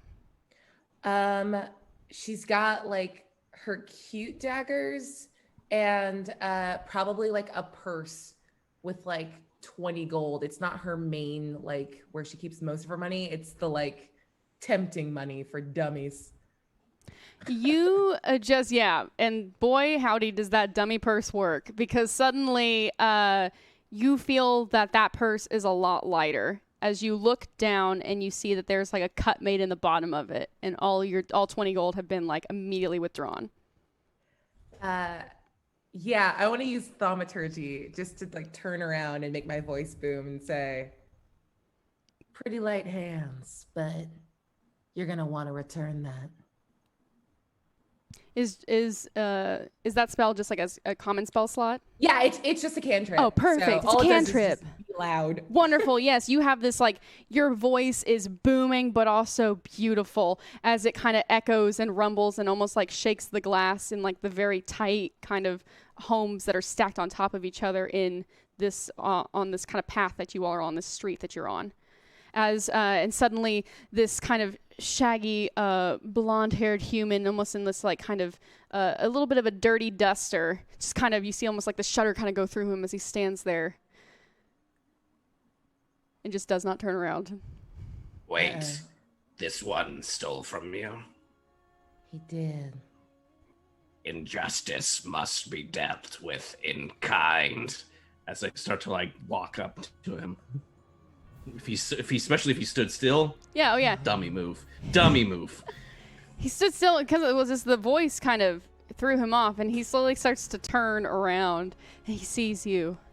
Isn't it an attack of opportunity then? Yes, it is. Oh, sweet. My God. With 4 rerolls. Let's do this. All right. Amazing. So I just you just hear this slinking sound of my flail, kind of like the chain, kind of like as it comes down. It's kind of like wrapped up. So it's my lightsaber sound, right? It's just these chains kind of like breaking, and you just hear this, and I just go straight for his knees because he's right there, and he is. All right, so then. Give me and I have rerolls. Yeah, boy. Yeah, boy. Yeah, boy. Definitely get advantage. Don't need it. Nat 20, yeah! baby. Oh, my nemesis. Better luck next time, dude. Oh my gosh. Okay. Yep. You do it, and you were aiming right at his kneecaps, right? Just double that damage, baby. Boom. How do I much do anything special So with criticals? Oh, yeah.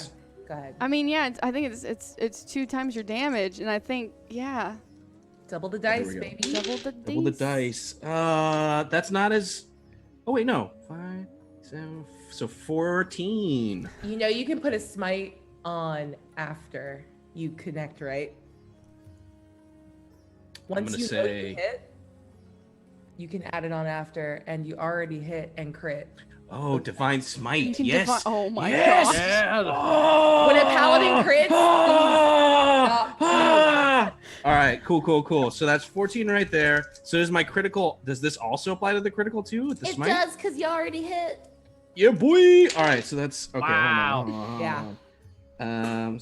I can I've do never math. witnessed I a can do paladin math. nat 20 before, so this is Can for do Emily. math. This is very exciting. And then It's nice to see Bert like this, because I know in our campaign, he's always the opposite. And then, all right, so then, yeah, that is going to be 32 points. But then I also have an extra attack. Does that mean I get to swing again? Why not? But that's you have it would be a second attack, but it's not a crit. It's not gonna be a crit. You can just roll it again. Yeah. It's an 11 plus 5. I'm gonna do a reroll on this. I really want to make sure this guy just goes down. Crit. Okay. So 16. Does 16 hit? Yes, it does. Okay. So then here we go. This is. Oh, that's not a lot. So then that is only 4. And now you do. Am I gonna do smite every time I hit, or is that just? So you have a certain number of smites that you can You're right. use. I see it. Yeah. Okay. Cool. But you Great. you can always wait until you know you hit to add a smite. Got it. Then that second one only does 5 points of damage. So first one's 32, second one is 5. So 37. Yikes. Okay. Welcome to my height. Wha-bam! And I smack As him you in the say knees. that, you take your flail and almost it suddenly, as you start like to whip it back, it becomes imbued with like almost like this holy essence of your deity as it comes through this stranger's knees, and almost in slow motion you see this person's knees get completely knocked out of the legs, and just like both kneecaps are just taken out with your flail as you have rendered this person kneeless. So they fall not onto their knees, just onto their like bleeding leg holes as they just kind of catch themselves on their hands. They are then divine smited. Describe to me how you divinely smite them. What you say. If the sound in my ears is heavenly, it's like it's this oh, but it's the sound of like when the Witch King is like with his like when he's screaming, when he does like his mace, there's just like just screaming sound as it's just like you feel this invisible force like shaking over him as like now that he's on the ground and he can't go anywhere, it's almost like the sound of like trampling hooves like going over him. And as I now get on top of his back because he's on the ground, just swinging the flail. What is your final hit? Yeah, because you got to deliver one more hit. What's your just like last hit on the noodle? Yeah, it's gonna be right. No, it's gonna be on his hand. You can't steal if you don't have hands. And it just comes down on it. It comes down on his hand, and you just see as your flail kind of comes out, there's just like blood, bone, muscle, and gold. Now just kind of all over the ground. As the Nick, have you turned to watch this? Mama has turned around to observe this. Oh. I gather the coins back Better. up. Yeah. And I bring them back to the Nick. As you start to walk away from this stranger of a thief, you hear this poor human on his last breath because you straight up murdered this man. You hear him on his last breath kind of like look up for a sec as his eyes get wide, and he simply utters, "Wait. Is that you? Mosa? Is that you?" And Mama just kind of stands there for a sec and is almost like terrified. And she kind of just walks up to him, and she's this beautiful 6'6" woman in heels, half-orc woman in heels, and just kneels down. Hi, have we met before? Hi, is everything okay? I mean, you're not, stealing's no good. The bite the hand dog sayings. Are you okay? How do I know you? As this man kind of shakily brings up his non-crushed hand to her face, and she kind of pulls her face back. She still doesn't recognize him. It's me, Chester. You know, from that one time on the Isle, we talked on the beach. I made you a lay. And you see Mama just sit there and just, I did go on an island trip with my kids, yeah, for a summer vacay, but I don't recognize you. We made love on the beach. Did we? Oh, you know, Chester, I I am so sorry. You are in your final breaths. I have no recollection of this whatsoever. I am so sorry to grant you this indignity before death. But you seem like a very nice person. I'm sorry you resorted to thievery, but I mean, I'm guessing your mama should have taught you a little bit better. Sorry. As you see him, like, almost in the defeat is what kills him. As you see him, like, kind of slump onto the ground and just collapse as Mama gets back up. If I'm hearing him still talk, can I go back while Mama's next to him? Yes, you can. Yeah, you still hear him talk. I've got a small little dagger that I pull out. And as I pull it out, I just kind of, like, go up to him and I go, shh, shh, shh, shh, shh. All blood is his. And I just kind of, like, put it into his heart. On his back, like through his back. Yes. Jeez. Yeah. I mean. Oh, if he's on his stomach, then I'm gonna go for the throat. Yeah, he's on his tummy, so he's like kind of holding himself up on one arm. No knees. So I get real close as a worship to the great one, and just all blood belongs to him. And I, like, slit his throat. Roll me a strength check to see if you're just able to how good that cut is. Is this going to be long for our boy? Is this going to be a short one for our boy? You know, I rolled a 3, but I'm okay with a bad roll right here. He is still talking as you are slowly pulling this dagger through his, like, neck as he's, like, trying to talk to Mama still and, like, just the aisle sex. I loved you so much. As you just finally pull the dagger, and as the whole time his Mama's watching, she's like, "Oh, it's sweetheart, no," and she's just kind of almost like she doesn't know how to tell you not to. To me? Yeah, to you. She's like, "Maybe no, he's already going. Please, okay." She just kind of gets up and she's like, "Okay." And she walks over to the Nick. Is this something that happens a lot on adventures?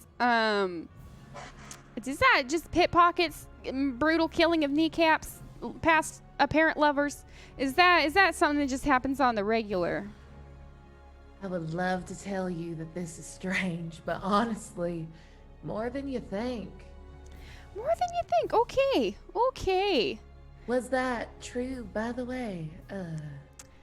I mean, I feel so bad. I don't know who that person was.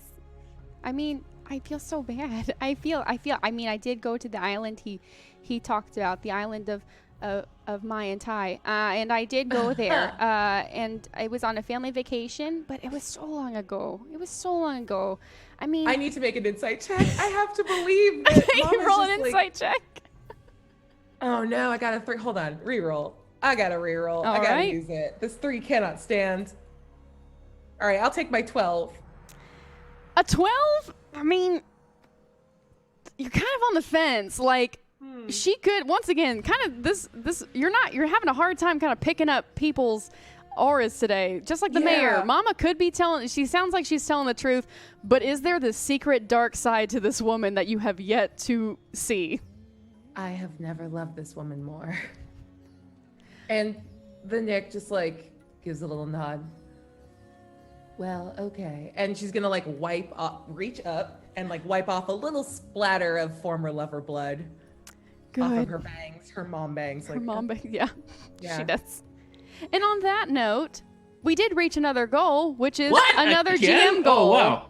Amazing. So I'm gonna roll this D4 once again. Matt is 1, Abria is 2, Bert is 3, I am 4, which is a reroll, to see who will GM for the next 2 minutes. Ooh, calm down, chair. It is Abria. Abria, you now have the GM reins for the next 2 minutes, starting now. Okay, so Morglum, as you return back to the group with more blood and coins. It's just a bloody pile of coins. Yeah, the Nick will happily accept them back into her. She sort of stuffs them in a pocket and they squelch terribly. Justice has been served. Yeah, is there anything else you all want to do as you're heading out of town? Am I back with you guys yet?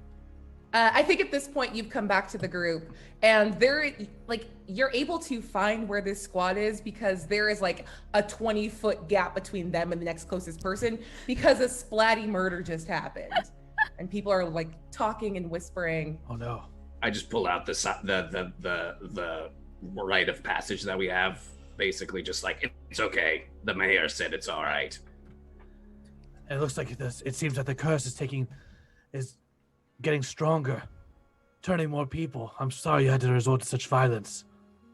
We should continue forward quickly. I have the case here, the jar. May I make one request? Can we find some sort of livestock? Yeah. You see that on the edge of town. On the edge of town, you see like a little pen with like a bunch of sheep and goats and little cows and stuff. And Morglum, you hear a voice in your ear, one that you recognize from your dark deity that says, "Yes, all blood belongs to me. Give me blood." Oh, great one. As you know, I gotta. If you're saying it, then I gotta say my prayer. In life, we fight. Through death, we are bound. All blood, ours and theirs, belongs to him. As this prayer happens, I need the rest of you to make a perception check. Excellent. All right. Oh, that's a 6. I'm gonna reroll. All right. I have 3 Oh, wait, left. no, you got a nat 1 on your next roll, Matt. So that is your nat 1. Oh, there's my nat 1. So you accidentally, Onyx, walk through this like splatter of blood. Mama, how'd you do? I got a 22. I got a 17 plus Holy 5. crap. You're so good at noticing. She's a And mom. The last thing you kind of notice as you all move from the square is that all of the blood like should be running towards these like grates in the ground, but all of the blood actually sort of pools and trickles towards Morglum as if he is like a center and a nexus of gravity. Blood goes to him and through him to his god. And I'm just like, That's my 2 ew. minutes. That is your 2 on minutes. On my armor. And can I Yeah. and can I get confirmation that we did hit 1500? Oh, we have not yet? No. We have not hit 1500 yet. I got scared. Crushing it. We're crushing it. Crushing it. All right. I would like to find the proprietor of this husbandry farm. Oh, you want to go find there's a bunch of farms around. So there was a ton of farms kind of circling the town, as they're all like kind of different like fungi growers. Some specialize in flowers, some specialize in like in various herbs and whatnot. Yeah, I'm looking for a ram or perhaps a small dog, something. So you want to go to an animal farm? Yes. Wonderful. As you kind of like as you make your way out of town, you see that kind of there is a stables area kind of on the eastern exit of town. You were familiar with the western exit. Now you're exiting from the east. As you notice that there is a very large stable where they have a bunch of different kind of horses, elk. You can see that there's like certain horses that have almost like these enchanted looking manes, and you can kind of see in the corner that there's like this enchanted hay. And so it's the various herbs and like plants from the area that has infused some of these animals with like minor magical abilities. A lot of them just for like glamour and kind of show, but who knows, maybe you find a magical animal. And speaking of animals, Morgrum, you notice for the first time that there has been a small creature that's been kind of following you in your shadow a little bit. All of these arrests and very violent murders and town terrifying prediction or just warnings has kind of distracted you from this small creature that has been following you. But you turn around and you almost see there's like this little orb of a creature that's kind of got this orange and brown-esque kind of coloring to it. It looks as if you mixed like a penguin with a little like guinea pig, and it starts to kind of chirp at you as it flutters its wings a little bit and kind of is like excitedly following you, almost like pecking or trying to get something that's like a little piece of sinew from that murder you did so good has been attached to the bottom of your shoe, and you see this little tiny little creature just kind of start to peck at the little sinew attached to your shoe. Do I sense good or evil? This thing, to you sense, just like Mama, this thing has maybe a little bit mischievous, but definitely, or like maybe a little harmless, definitely very evil. You are sensing some terrifying, potent, evil energy from its big, big, little eyes that just look up at you and just stare at you. And those eyes instill fear. You hear Mama behind you kind of like, aw, as this creature just stares at you, and almost you hear starting like the mutterings of some eldritch god as it just simply stares at you with its little cute weird face. Begone! Begone! Fell creature from the depths, scare! Ah! I'm just like yelling at it. I'm yelling at it, waving my arms. Can you roll me a, let's see, I'm gonna say roll me intimidation to see, and I'm gonna roll intimidation against you. Okay. I Oh, got a 23. This poor little creature only got a 2. This poor little, we'll call it a porgy. This little enchanted porgy, just almost like it screeches at you as its eyes go big for a second, and it just starts to like flutter backwards. It smacks into Onyx's leg, damages its wing a little bit, and starts to kind of like huddle off into like a little corner where there's a crate, and you just see it shivering in like the little corner, so scared. Truly, this is a place of great evil. No, Must Morgan. go. It's a place of currency. We can't just take the livestock without paying. And I just take two coins, gold coins, and just drop them. Now you may take the creature. It's what we'll need to eat later. Wait, the one on the ground? I'm going to ignore Onyx because I feel like he's an imbecile. And I'm going to go to like the proprietor of this place. The Nick Sorry, is go going ahead. to try to tap you on the way and just, you're very good at murder. Would you mind if I give it a shot first? What? Thank you. 1 second. And I'm going to use my once daily disguised self and turn into the mayor. And I have the actor feat. So I listen to the mayor talk for at least a minute, so I have advantage on deception checks to pass myself off as him. Fantastic. Yes. Suddenly, the Nick is no longer standing before you. It is in fact an exact replica, physically and vocally, of Mayor Hodson Hobson. Sweet. And I want to walk up to the proprietor and say, well, excuse me, it's me, Mayor Hobson Hodson. These fine adventurers are doing something very important for the town, and they need steeds and livestock. Please give them anything they need. I have paperwork if you need that too, but I'm also just him, so you could just give it. You'll be reimbursed by the mayoral seat and the treasury. You see that this very like buff tiefling that is like almost in this kind of like stable boy outfit. It kind of like leans up against a fence and just kind of stares at you.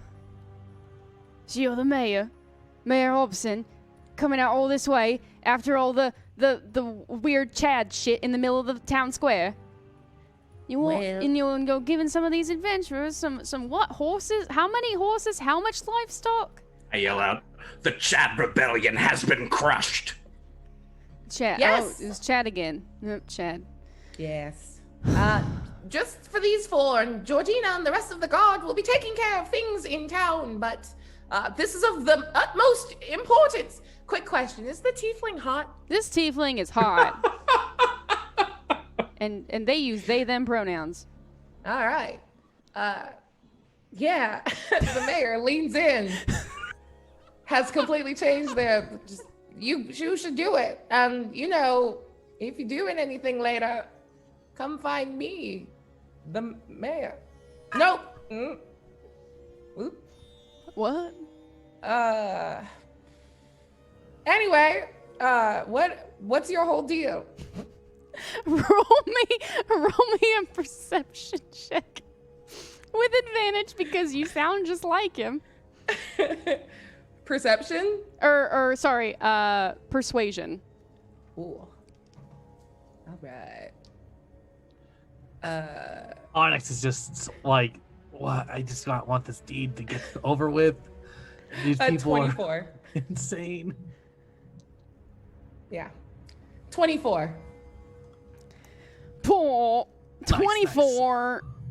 You see the tiefling kind of lean in. Listen,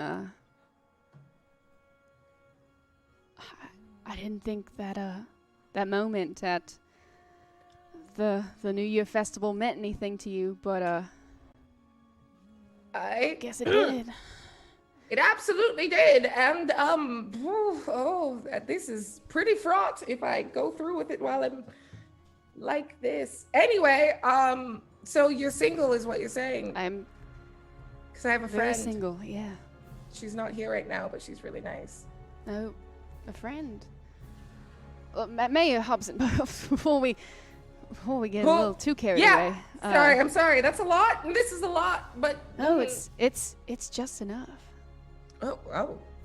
Go on without me. I quit the mission. How many horses and how much livestock do these adventurers need? 4 horses, 4 horses. coolest ones you have, and a ram. A ram. 1 ram. All right. Biggest horns, like your horns. You have Oh. very nice horns. Do you use like a polish? What's that deal? I do. It's it keeps them Really nice. keeps them really shiny. Yes. Big Looks good. horns on the ram. So he writes it down. Anything else? Also, I must, if I can have your ear for a second, Mayor. Yeah, of course. I hope there is something that's bothering me. The plants, they're just these last 2 bales of hay are the last ones I have from the harvest before everything started dying. So if you have any updates on how the situation is with healing the land, or seeing if we can get some kind of alchemist or some kind of druid. I don't know, I feel like a druid would be really, really good in this situation. Someone who knows the Honestly. land, someone who just like breathes it, lives it, loves it. I'm I a do little feel worried. like me, the mayor, should have brought a druid to this. You're absolutely right. I mean, I'm just putting it. I'm not criticizing what you're doing.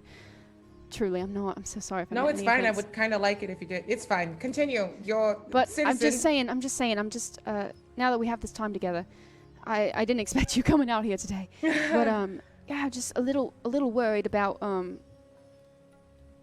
the situation, and just I don't want to lose.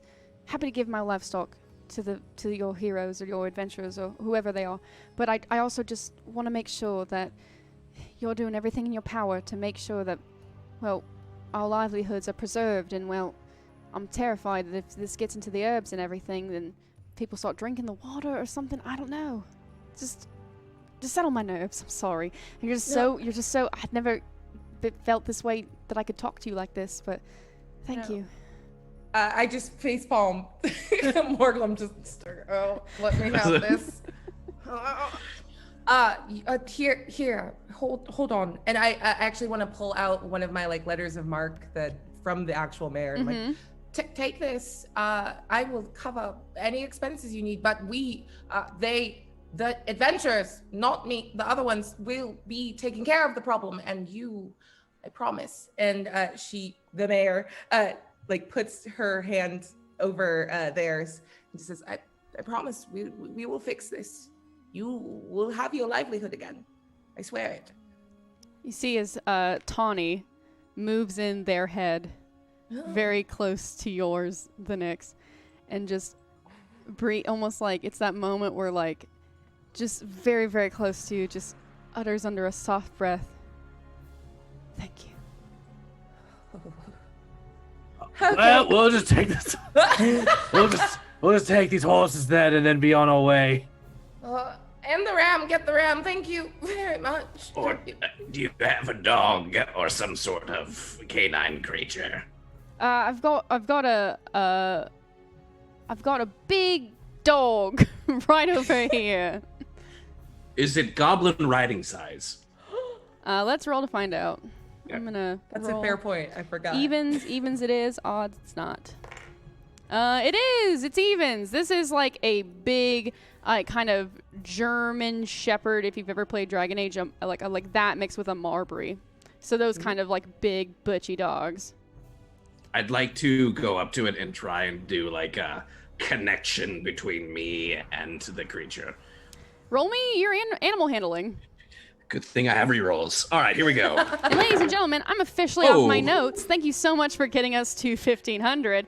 I am officially off my notes for the rest of the show. That's one more hour. I am off my notes. So we are going to, I'm still having a few things up for in case for random encounters and for all the amazing things that you've tipped to this show. But yeah, here we go. Let's do this. You're going to get that dog. What did you roll?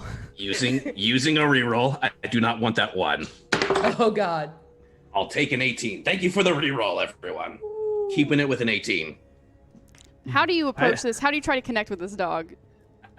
First, I'd like to sense. Do I sense good, evil, a neutral state? What is the sense of this dog? You that I sense see? complete neutrality. Like, this dog does not break eye contact. This dog just like, almost as you are sizing up this dog is sizing up you.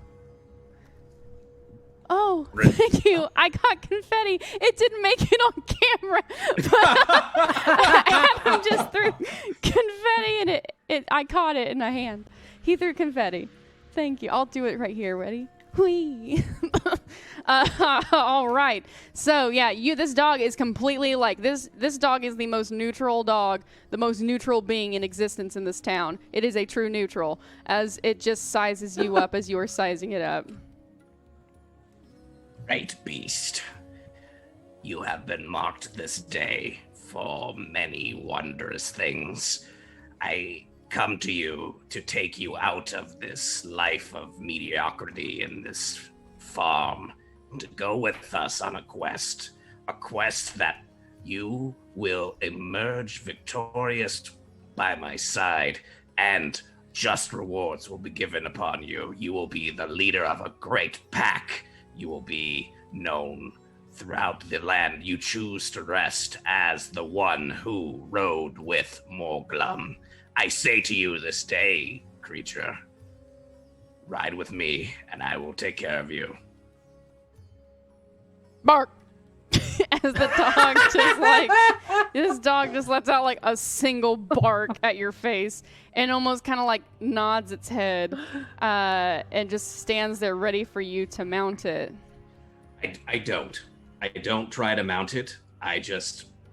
Me and this creature, I'm like I motion for it to walk with me. Walk with you, wonderful. If there's no need to mount it, then he and I will walk as equals. Well, we are going to need to ride, Morglum. We need to hurry. The crops are getting worse. The townspeople are turning. There's an evil that we need to set straight. And as you say that, Onyx, suddenly another random encounter happens. Thank you so much for that. As soon as you say it, yes, the crops are getting worse, as Tawny, the tiefling, has just helped you and is bringing out these steeds and ram with very large horns for you to embark with. Suddenly, you hear the screams of other individuals, other farm workers on this kind of ranch as they come running and barreling towards the street. Close the gates! Close the gates! They're huge! As this half-elf woman like stumbles and is screaming as she pushes through the other like farm workers, clamoring to get into like kind of just the barricade of the town, or just encouraging them to close the doors faster and faster. As you turn and you see kind of coming up through the forest between these large oak and birch trees are just these two giant spiders that almost have this nasty purple ooze kind of coming out of their mouth, and they're like gurgling and like kind of coughing on it, and just like this ichor is just pouring out of their mouth as like their big old legs just kind of just start crunching through the leaves, and you start to hear the horses like bicker and neigh and start to kind of go up as Tawny is trying to attend to all the livestock that are now getting spooked by these huge spiders. But yeah, you see these two just kind of gray and black striped, almost like giant forest wood spiders that are now just kind of dripping in this weird purple ichor. It's time to roll for initiative because we're 2 hours in and we're doing this now. Heck yeah! Spiders. How about these spiders? Spiders. So yes, everyone, this is when you will help me control my character. Mama will be the last one in initiative order. So right now, can you please tell me if she would like to... Adam, help me with this. Mama can either run away from the spiders, she can rush into battle and fight the spiders, so run, fight, or... does she want to use some motherly advice, and does she want to kind of calm the spiders? Is she going to try and talk to these big old spiders? So fight, run, or talk. Those are Mama's options. Everybody, what is your initiative order right now? 9. 21. 11. 9, 21, 11. We need to make quick work of these spiders. We are running out of time. I need to move. I need to settle this debt. And I need to move on because I'm like losing it. You're losing it. Morgrim, you are first up. I look at the beast. Which beast? The spider or the dog? My dog. Wonderful. I will learn his name eventually, but now is not the time. Great mount. It's time for us to leave. I don't do with spiders. And I get on its back and I go, hey everyone. No, I look at Georgina McLeod, the captain of the guard, if she's still with us. Well, Captain, I think you have this under control. And I ride my mount off as far away from the spiders as possible. Down the road, starting our journey. Come everyone! It's time to begin our quest! And I'm like going as fast as I can. I need you to roll just straight up dex for this, just to see how fast you get out of it. And hey, thank you so much for the raid. Thank you everyone so much for joining us. This is a fun show called the Game Masters Gauntlet, where 4 GMs will take turns telling stories. This week, it's my turn in the GM seat, and I have had to throw away my notes thanks to the amazing support of the chat. So we are all in improv freestyle right here, right now. What did you roll, Morgrim? I'm using a reroll. Wonderful. I rolled it. I don't want that. Oh, I don't want that. I'm using my last reroll. Wonderful. Come on, baby. Come in. Here we go. Let's get out of Dodge. I said my one fear was spiders. Oh my God. I got a 5. Wonderful. Wonderful. I'm booking it. Morgrim, as you attempt to book it, you and your dog are connected. You are truly connected in that your dog now shares the same fears as you do. So while you ride your majestic beast, who will bestow his name to you once the trust is earned, you are charging through you're trying to nimbly dodge past these spiders, but almost in a second, your hound gets immediately terrified as the spiders look a lot bigger up close than they did a little farther away. So you hear your powerful four-legged friend just as it kind of like starts to backpedal and starts to it knocks you completely off and starts to run back towards the ranch stable. So I'm now closer to the spiders. You're now closer to the spiders without your dog. Next, the Nick. What would you like to do? The Nick is gonna watch all that happen and kind of roll her eyes, and then she goes to say something, and she's like, "I can't. I'm the mayor." Oh, okay. Well, this is my town, and I'm losing the thread of what this accent was supposed to be. And she's gonna. You see that Georgina is now the city gates have now. You hear this this big, huge kathunk behind you as the big wooden city gates are now closed. As Georgina, the air genasi, captain of the guard, is standing up on the top and is like, "Mayor, what are you doing down there? Get inside! Get in the mayor! Attention! Open the doors! The mayor is still down there." Belay that! I've got this. Don't You worry. Are the spiders right next to each other, or are they like? Yes, they're a kind ways of away? they're kind of almost very drunkenly kind of stepping into each other and kind of bumping into each other as they slowly approach the city gates. Okay, so Mayor Nick is gonna run forward, and I pull out my rapier, my hexblade weapon, and as a bonus action, I'm gonna cast Hex on the first spider. Ooh. And then I'm gonna make a melee attack against the main spider using green flame blade. Ooh. So Wonderful. Please roll. I know how to do any of this. I've played this game before. Yeehaw. All right. I need to re-roll very badly because that is a 9. Ooh. No. You Try have that 2 one more more time. re-rolls left. Okay. Go. It was on a natural 20 for like a second, but it went away. So it's a 21 to hit. 21 does hit, yes. With that, is that your hex? No. So the hex goes off no matter what. Gotcha. And that one's hex. So I go forward. I do 10 points of piercing damage, just from the normal rapier hit, and then green flame blade goes off, and like green fire shoots from the blade of her rapier, and it hits the main spider for another 2d8 damage, which is 3 more damage. And then green flames jump from that spider to the one next to it, and that one also takes damage. The same 3 damage, or? Yeah, let's just do that, and so I don't have to keep clicking to roll. Fantastic. So yeah. Oh no, it's my ability modifier, so it's 4. Oh, 4. More. Gotcha. Oh. Wonderful. So the That Nick, is you all. have I'm sorry. successfully sliced off like 2 of the legs of the spider on the right, as this spider now is kind of starting to be engulfed in this green flame. The flame jumps to the other spider, who is now hexed. What does your hex do? It does another d6 damage and confers disadvantage. I'm gonna say disadvantage on strength. Okay. Sweet, that's it. It takes another 3 points of damage because I roll very badly.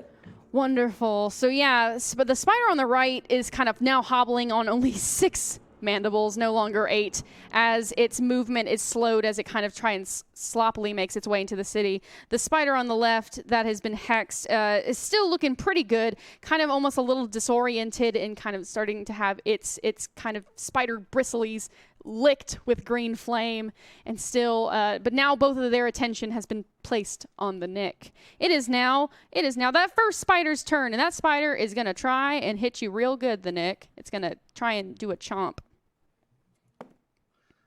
Well, nope. Does a 7 hit? It does not, no. Nope, that spider did a real bad job. That spider almost kind of, you start to see, as the Nick, you are very close to this first, to these spiders, and you start to see that this first one, not only is this kind of purple ichor coming out of its mouth, but it's almost like bleeding out of its eyes, as it kind of like disoriented tries to like open its spider jaw and tries to bite at you, but completely misses you, like, no joke, just misses you completely. All right, Onyx, it is now your turn. I draw my great axe, and I get so angry thinking of how much time we've taken just to get out of this town. And so, because I need to fulfill this deed so I can go and fulfill my actual duty. And I think about the wish that was granted to me that made me do this. And With it gets the me broker? even more angry because part of what I'm looking for is tied to what he gave me. So, and I burst into a rage, and I'd run at the spider on the right that the Nick hit directly, and I want to go and bash on it. I will go into a frenzy next turn, which means the turns after this for the next 10 rounds, I will get 2 attacks. But for now, 1. Just Here we go. 1. Great. Yeah. Roll me that. Vamos! Roll me that attack roll. Oh, baby! That's not a crit, but it's a 19. It is a 19, baby. Nice. Plus 6. So, oh my gosh, math, 25. Yeah, that's gonna hit. Excellent. That's gonna hit a spooter. Kill Excellent. that spider. So here we go. D12 damage plus 3.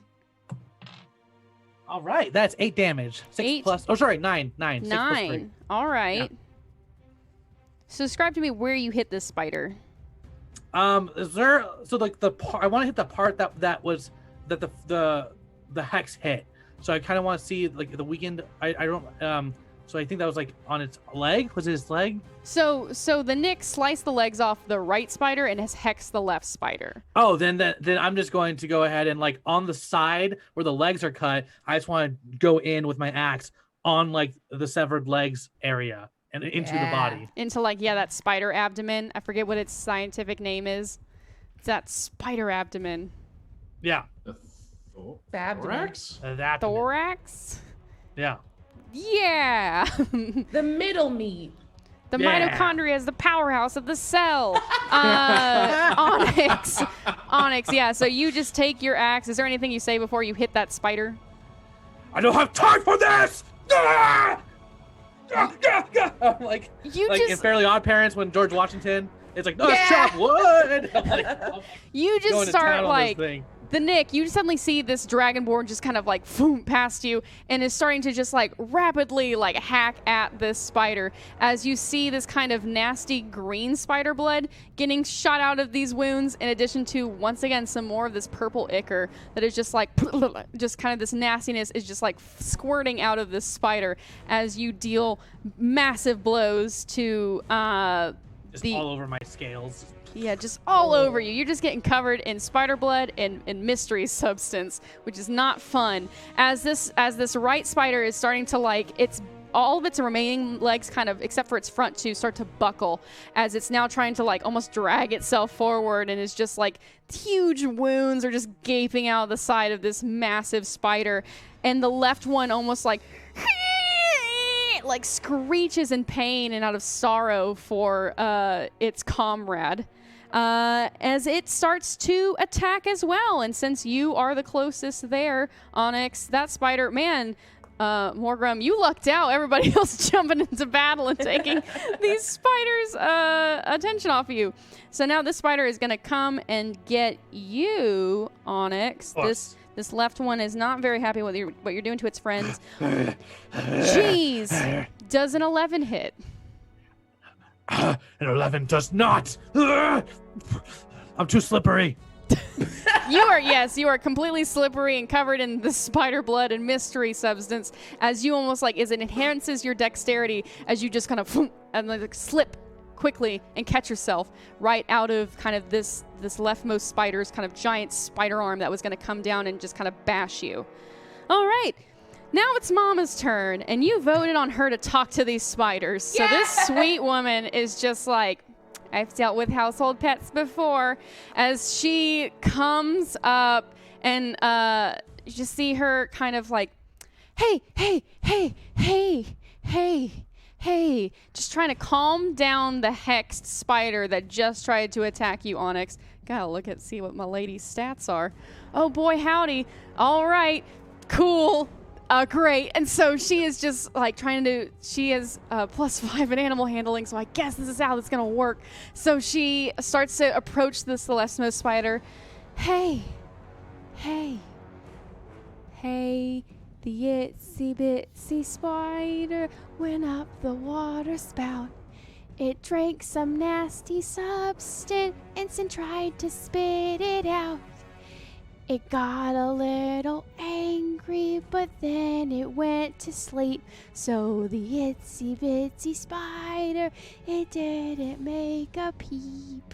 As she tries to like talk to this spider and calm it down. Let's see if she does it. All right, that's 11, a plus a 5. That's a 16. You have rerolls though, right? Oh, I do. You know what? Let's do this. Use them. Dun dun dun dun dun dun dun dun dun. 14. We could do a little bit better. Dun dun dun dun. Let's get me in at 20. Oh my gosh.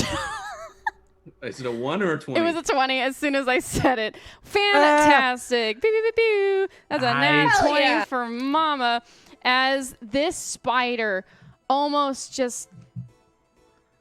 Her Mama Mogrim's energy almost starts like, you start to see like almost like, is she glowing for a second? Is this a motherly glow? Maybe. Is it magic or is it just the power of love? As this left spider, the hexed spider, just kind of slowly starts to keep humming. This left spider just kind of starts to doze off and starts to almost like close its eyes as it rests itself down, as it starts to fall asleep and just kind of stays there. It's still on fire, but that's not bothering it anymore. It is so calmed, and you start to see almost its little bitty spider eyes look up at Mama. And is it crying? For a second, the purple ichor is no more, and you see the real spider eyes there as it just simply lays its head down to the side and rests. Morgrim, it's now your turn. You've got a resting spider, and you've got a spider that is looking not so good. All I do is look at Mama and seeing what she did. Not all I do. This is just the first thing. My free action is I'm looking at Mama. Only a great evil can control spiders like this. I must be mindful. But with that, I have my shield and I have my flail, and I'm going to maneuver towards the one that's all beat up. Great one, protect me. Great one, protect me. Great one, protect me. Great one, protect me. As I'm just like swinging this thing, and I'm gonna say you have disadvantage because like spiders are your biggest fear. Yep. I question: do I have any? I blew through my. You blew through rerolls. all your rerolls, so it is straight up your own luck right now. Okay.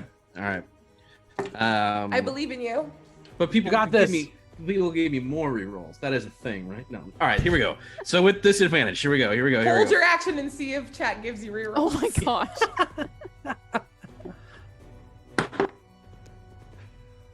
So that's okay. Maybe. Okay. So that is a 23, but the other one was a 14. So 14. 14 does not hit. I guess I missed. We gotta go, everyone. We gotta get out of here. Go to sleep, spider. And I'm like, but I'm right up next to it. I guess. Yeah, you're right up next to it. And this spider, like, while it is like on its last legs and not looking super good, it starts to kind of turns towards you and it starts to shakily, like, it's gonna take some time because this thing is like not doing so good as it starts to try and lift up this huge, nasty, hairy spider arm that has almost like this elongated, like, claw on the end of it, getting ready to touch down on you.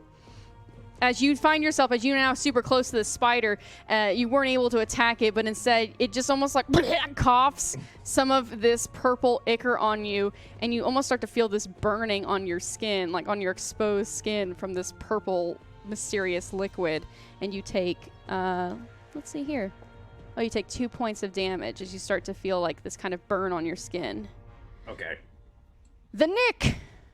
Okay, sorry. Just to clarify, I said hex. I meant Hexblade's Curse, which only means anything to anyone paying attention in chat. Doesn't matter. It super doesn't matter. It changes nothing about the numbers. But first things first, I use Maddening Hex. So both spiders are going to take 4 points of psychic damage Oh boy. off the top. And then, yeah, I'm going to go in again and let's do another. I get 2 attacks per round, which is the thing I should have noticed. Me too. That's Didn't see nice. it. I'm trash at this game, and we'll roll to. Whoop, okay, I'm gonna use another reroll. All right, That's my last one. You have one more left. Okay. Okay, so does a 17 hit? It does. Nice. Okay, so 17 hits, and then I'll roll one more time so we can just do all the damage all together. And I crit on a 19. Oh. Hey. Sweet. Yay, Hexblade's Curse. It's like the only thing it does. Okay, so for the first spider, the main boy in front of me, that's going to be 16 points of slashing damage. Whoa. Nice. And then for the second boy, it's going to be, I double the dice. May. Wow. All right. That was good. That was It's good. gonna be 41 points of damage. Whoa! So describe to me how you obliterate both of these spiders. I think she's like just covered in like purple ichor, but like it's not sitting like every time it splashes, it goes through the disguise self. So, the mayor looks. The pristine. mayor looks so impressive right now. This mayor is out here like fighting these two spiders. Everybody in the town is like terrified, but also like in awe of like, he's got my vote. Yeah, this is a mayor who really has a lot of action behind he says what he's gonna do. And so how do you obliterate these spiders?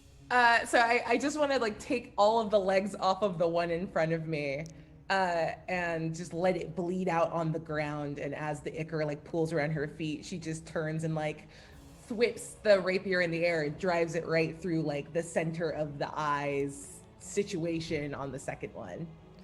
You do this, and it's just like, poor Morgrim, you are just almost like in the splash zone of all of this spider blood. Just like, boom, almost like a wave from all these legs being hacked off at the same time. And yes, with the perfect slice, you just pierce that leftmost spider, the sleeping spider's head, and withdraw your blade. And just both of these spiders just lay there. And almost like, as you stand there, these spiders almost, this kind of purple dust starts to encase them as they lay dead, and then all of a sudden they kind of almost decompose on themselves, and then the dust, this purple dust, just kind of scatters in the wind. And after a moment of silence, you just hear, "Yeah, go mayor! 4 more years! 4 more years! 4 more years!" As the Nick, you have somehow like earned so many points for the mayor in his re-election for this next term. As you just hear this amazing just roar from the crowd, this applause, like, "Oh, they're going to be the ones that save us! Yes! Oh, bless the mayor and these 3 mystery people." As everyone's just cheering, as you kind of look to the ground, and in the final gust of wind, the remaining spider powder ash is gone. I clean up, wipe my great axe, and sheath it and put it away, and I say, "We've messed around for too long. We have to go now." Hey, Morgrim, are you okay there, sweetie? You seem to be covered in it. I think, Onyx, I agree. We need to get going, but we also need to get this boy a bath. He is so dirty. Morglum is like trying his hardest not to just throw up everywhere, because like part of this is like he's covered in blood, which is great because all the blood belongs to his god. But this is like spider blood, so it's just like, you can have it. The Great One can have it. I don't want it. The Great One can have it. And it's just like... Is Georgina there? Georgina has kind of jumped down, after this spider fight. She was kind of up on the barracks, almost on this guard tower by the gates, and she's now on the ground near you. Wow, well,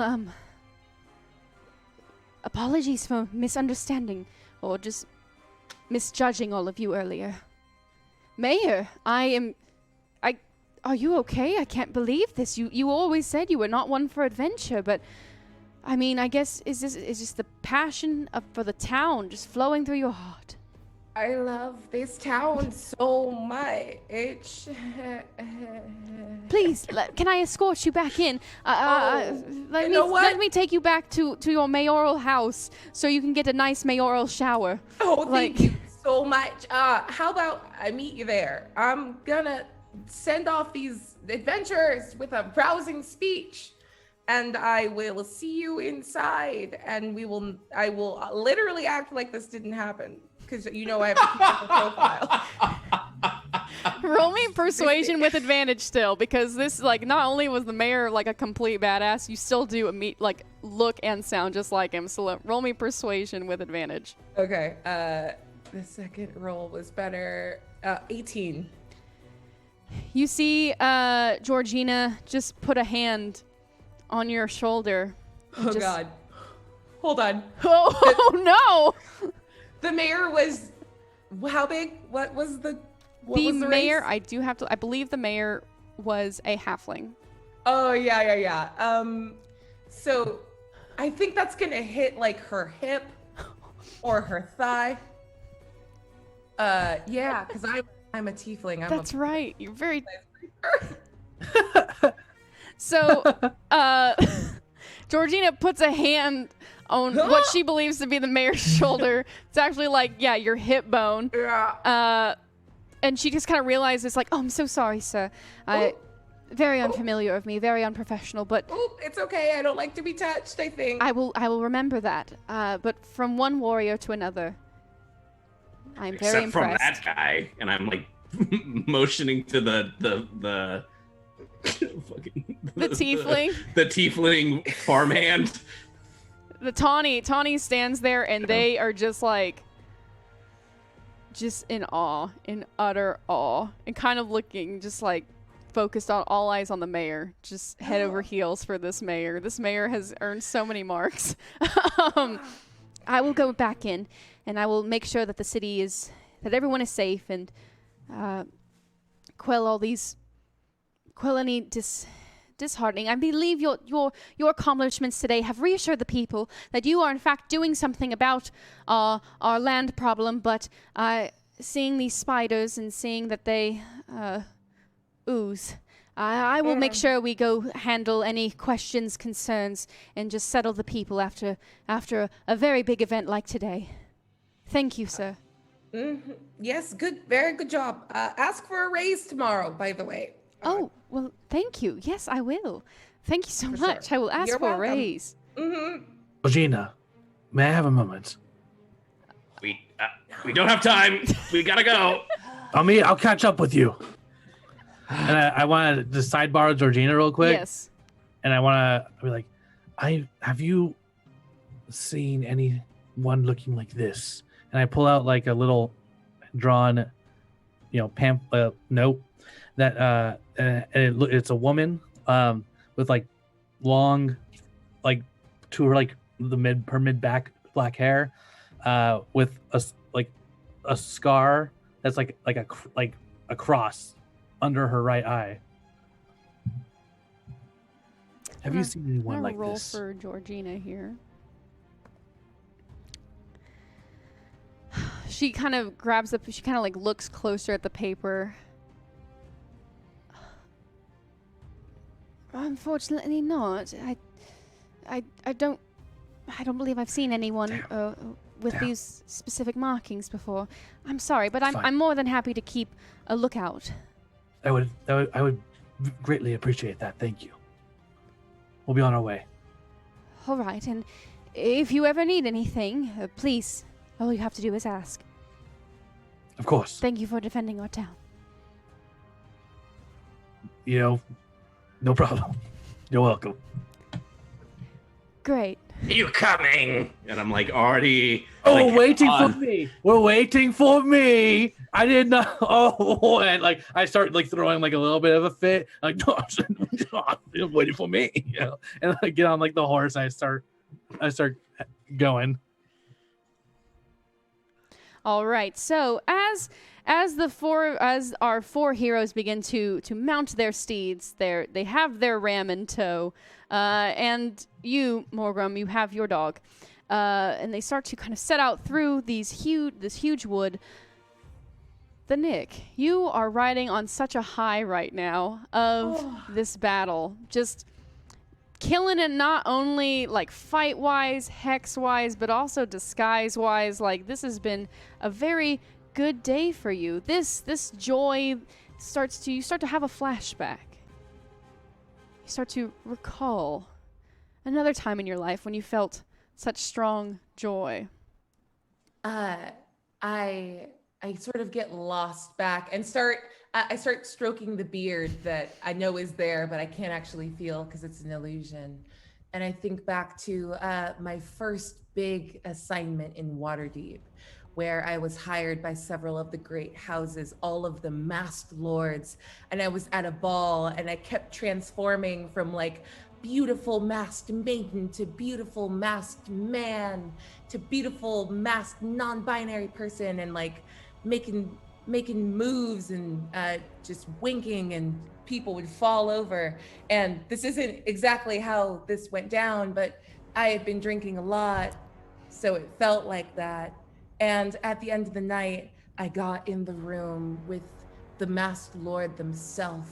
And before I was able to strike the killing blow and win my first great bounty of enough gold and a pride of place, I felt myself. I remember it, that a great evil and a spell like came over me and knocked me out at the cusp of my victory. But I just got very drunk and passed out and woke up the next day next to the docks with a summons in my pocket from the booker.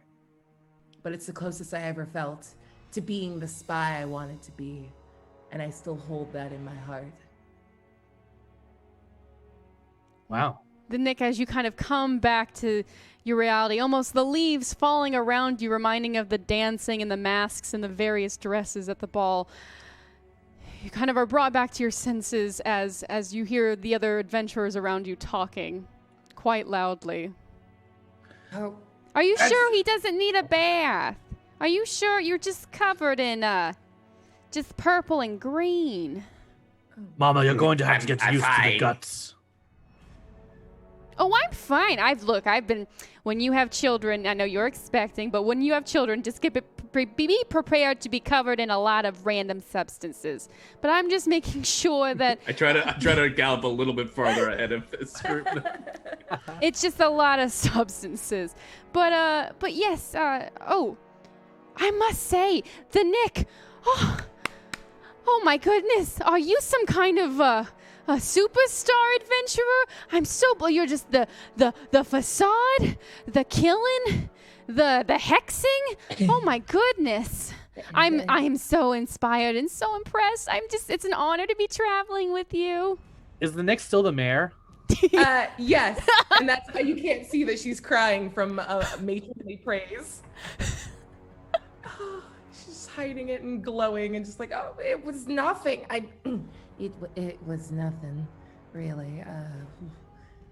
Thank you.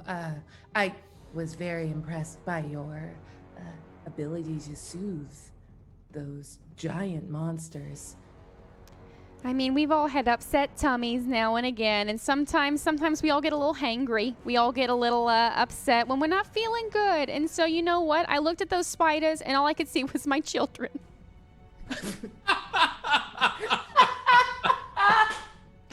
And I just had to talk to them and just let them know everything's gonna be okay. I'm sorry. I'm a mother. I get choked up thinking about my 3 wonderful kids. And speaking of that, chat, I do have a question for you for Mama's character. Maybe this will play in today. Maybe this will play in for next week or the campaign throughout.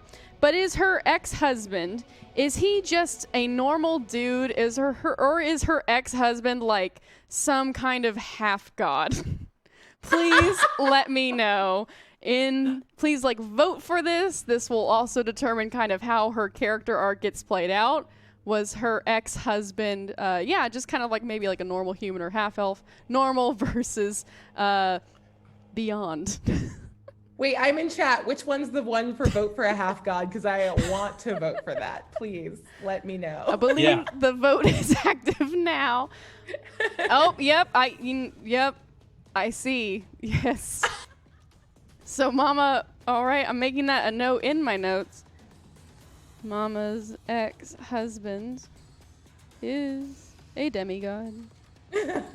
Fantastic. We will flesh that out in the coming weeks. But as our adventurers kind of keep moving on their steeds, the sun now, them meeting at high noon, feels like ages ago as the warm amber sun starts to set over these beautiful trees, the leaves crunching beneath the hooves of the horses and the ram and the dog as they make their way through this very kind of unmarked path through the woods that leads them towards where the lake is. Morglum, before I forget, why did we need a ram? Oh, yes, that's an excellent question. Is it for food?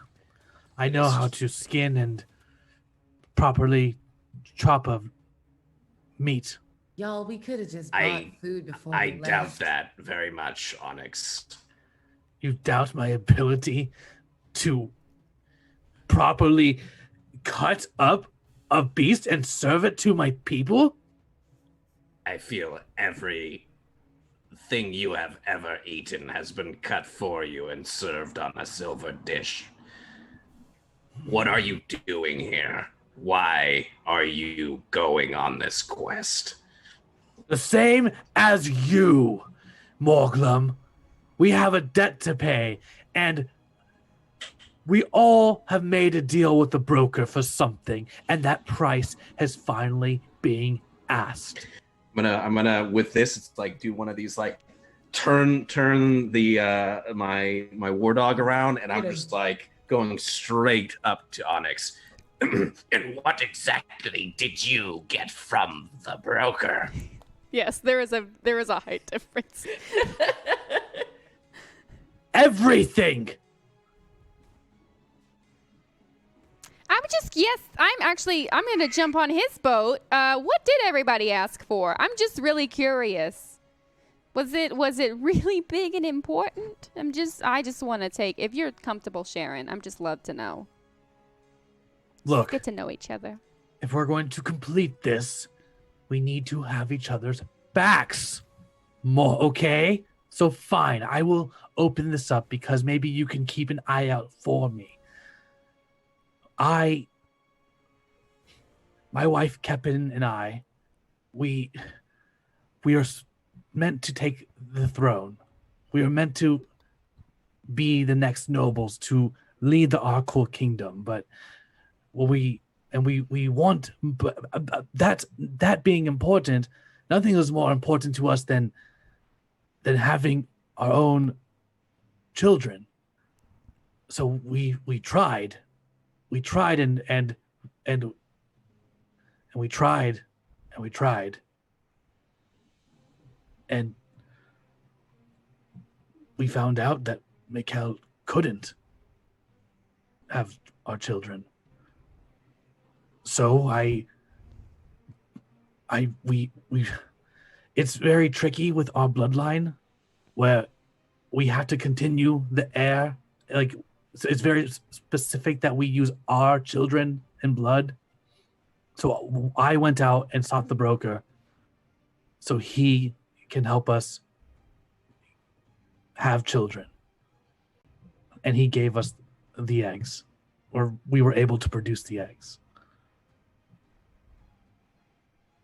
So that's why I'm here. But a thief came by and stolen our eggs.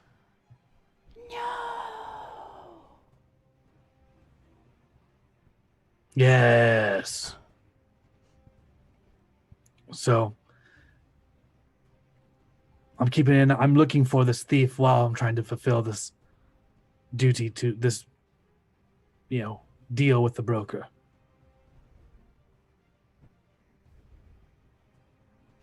I'm gonna move my war dog. I'm gonna learn its name next week for sure. Over It'll to give the you its name when it is ready. Yeah, to the Nick, and I'm just like trying to under my. I don't say anything to Onyx after saying this. I'm just talking to Nick again in the mare. So if you're a halfling, Yep. I'm ridiculous on the horse, like a halfling on a horse, just like legs. But it's a little bit closer down to mine, so you just see me looking at your waist, right? Yeah. But it's just. It is as I expected. He is a spoiled royalty on a quest.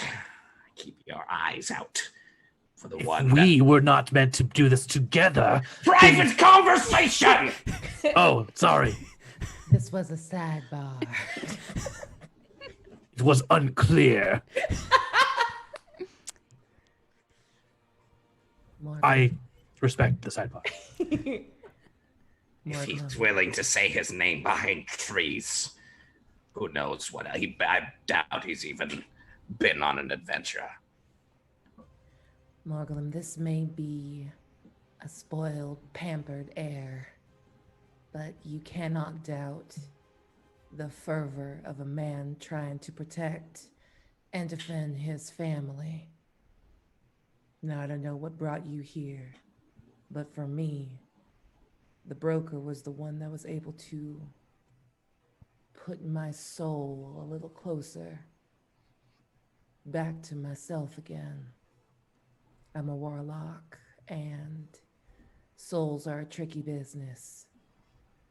So, I'm not going to say that my reasons are any better or worse than his, because he at least acts for his family, for his people, for others.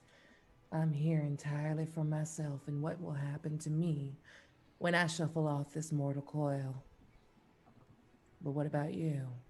Why are you here? She says that, and as she's saying that, he like looks back at Onyx, looking back at her, and kind of looks straight ahead, as like almost kind of like self-reflecting a little bit on it.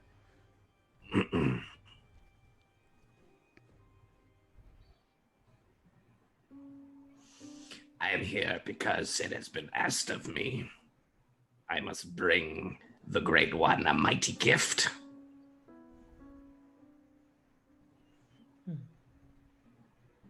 What kind of gift? One he can use in the wars to come. And I like kind of walk, gallop a little bit farther. Well, damn, that was cool as hell. All right. You all have such worthy asks and favors giving to you. What about you, Mama? Yes, Mama. Definitely stop riding my cool, like I'm galloping ahead, and I'm not turning, but I'm definitely like goblin ears have like in the back. Because I really want to know what this great evil could possibly want. Well, sometimes the third child is always a little bit of a hard one. My first two, like I said, mercenary, and my middle one, a daughter. She's working as a.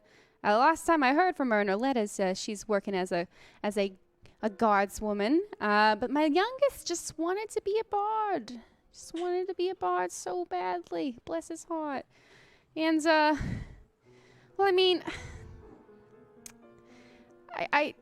wanted the best for him. I wanted him to pursue his dreams. I didn't want people to tell him that he wasn't good. He was good. He had good intentions.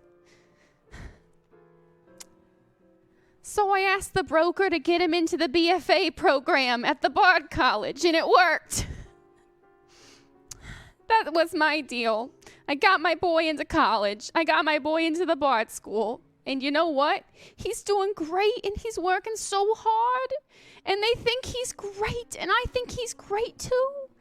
He's majoring in the viol with a minor in spoken word. I'm so proud. And well, when the house was empty and well, I didn't have anybody else with me. I was so alone. I thought, well, great. All my little chickadees are taken care of. All my children are good. So I thought, you know what? I became a mom so early. I really never got to do this as a young half-orc woman. So you know what they say? There's no better time than the present. So I strapped on my vintage gear. It still fit. Half-orc secret, still fit. And I came out and I grabbed the sword and I just said, you know what? The world is for me now. It is now time for Moza Wren to live her life, to adventure like the young half-orc woman I always wanted to be. So now that's why I'm here. So perhaps the broker, he did get my son into college, but in doing so has given me the chance to be out here, to explore, to do something, and to make such great friends along the way. I'm so thankful for this. I'm terrified that I've made a deal with some kind of otherworldly being, but you know what? I will say this. There's no 3 other people I'd rather be doing this thing with.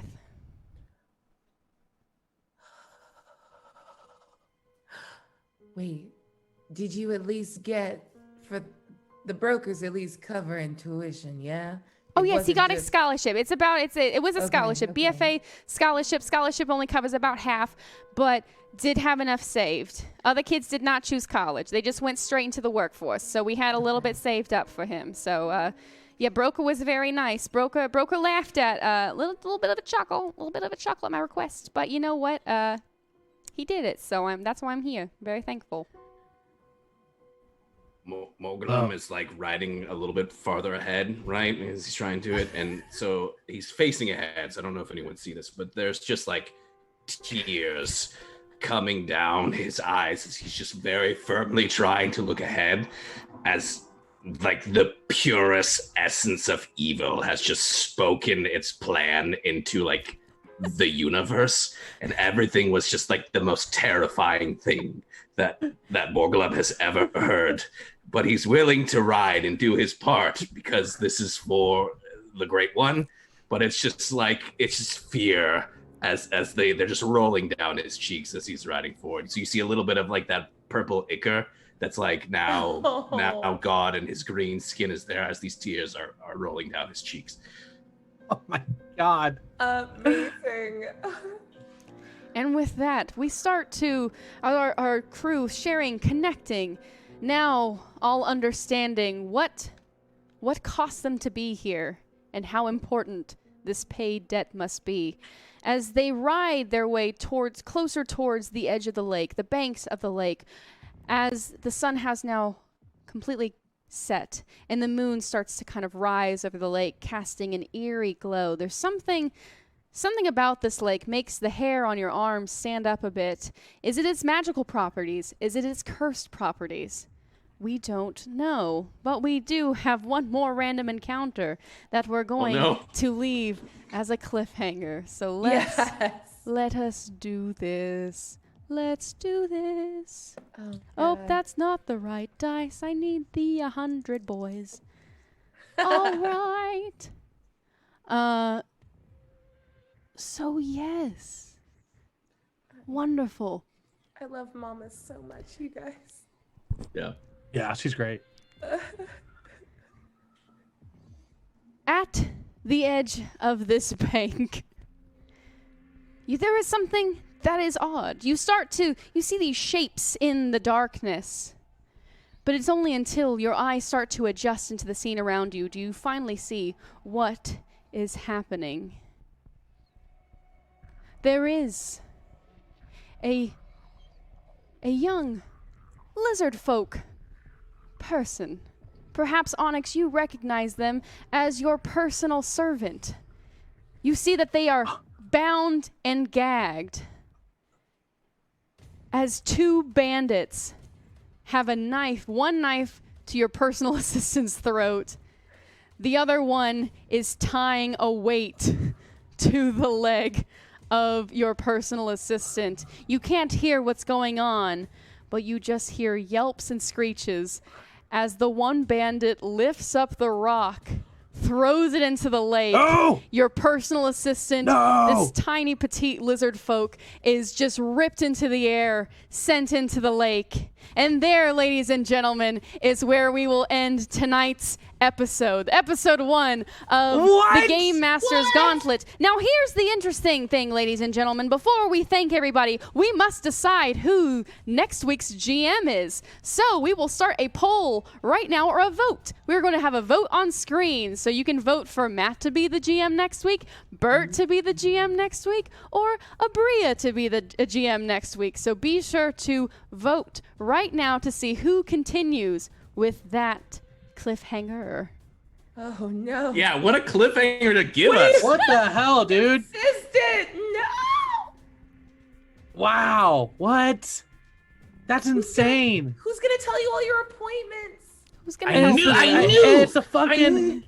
It's in the rogue group's gotta be it's gotta be related to this person, to the person with the scar who stole the dragon eggs. I didn't know your babies were gone. Yeah, dude. Yeah. That shit's wild. We will see Yeah. what happens. But Everyone thank has you a all. story to tell. That was so much fun. That was I'm like glad. that was. How did It was everyone? This is the so first fun. time we were ever doing this. Yeah. Having a lot of fun. I'm really excited to see who GMs next week. Thank you all so much for joining us, and thank you for getting us past our goal. Oh my gosh, yes, a bunch of that was just completely made up, and just I didn't have the names of things or people or places, but we had fun because that's what we do as game masters. We roll with the punches.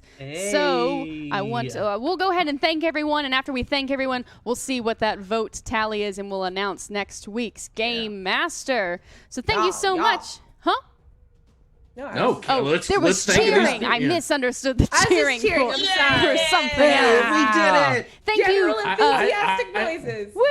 I love everyone's characters, and I love the fact that like Emily, you were able to like GM, but I also felt like your character was there in the party. And it felt, Yeah. there was no kind of like, oh, they're just off camera for this episode. It felt like I got to know your character, which was cool. And I am really- glad that the balance worked. And thank you, chat, for telling my character what to do in combat and giving a little snippet of her backstory that I will play with in the weeks to come.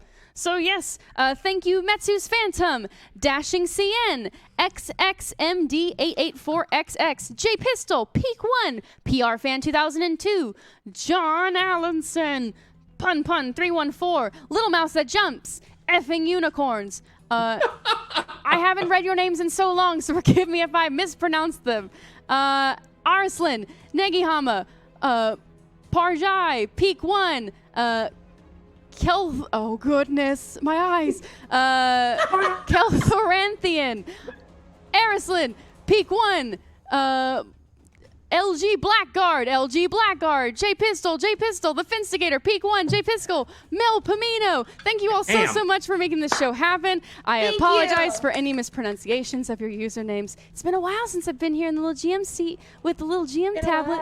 So it feels good. Been in the GM seat. Yeah. But yes, thank you all so much for going on this adventure with us. As the GM for next week, you can decide your new incentive. If you want to choose, if you want to have the same incentives, if you want to throw in a different incentive. And so next week, our GM will immediately pick up where that cliffhanger was. I'll be sure to add all of my notes and all the things that happened into a doc.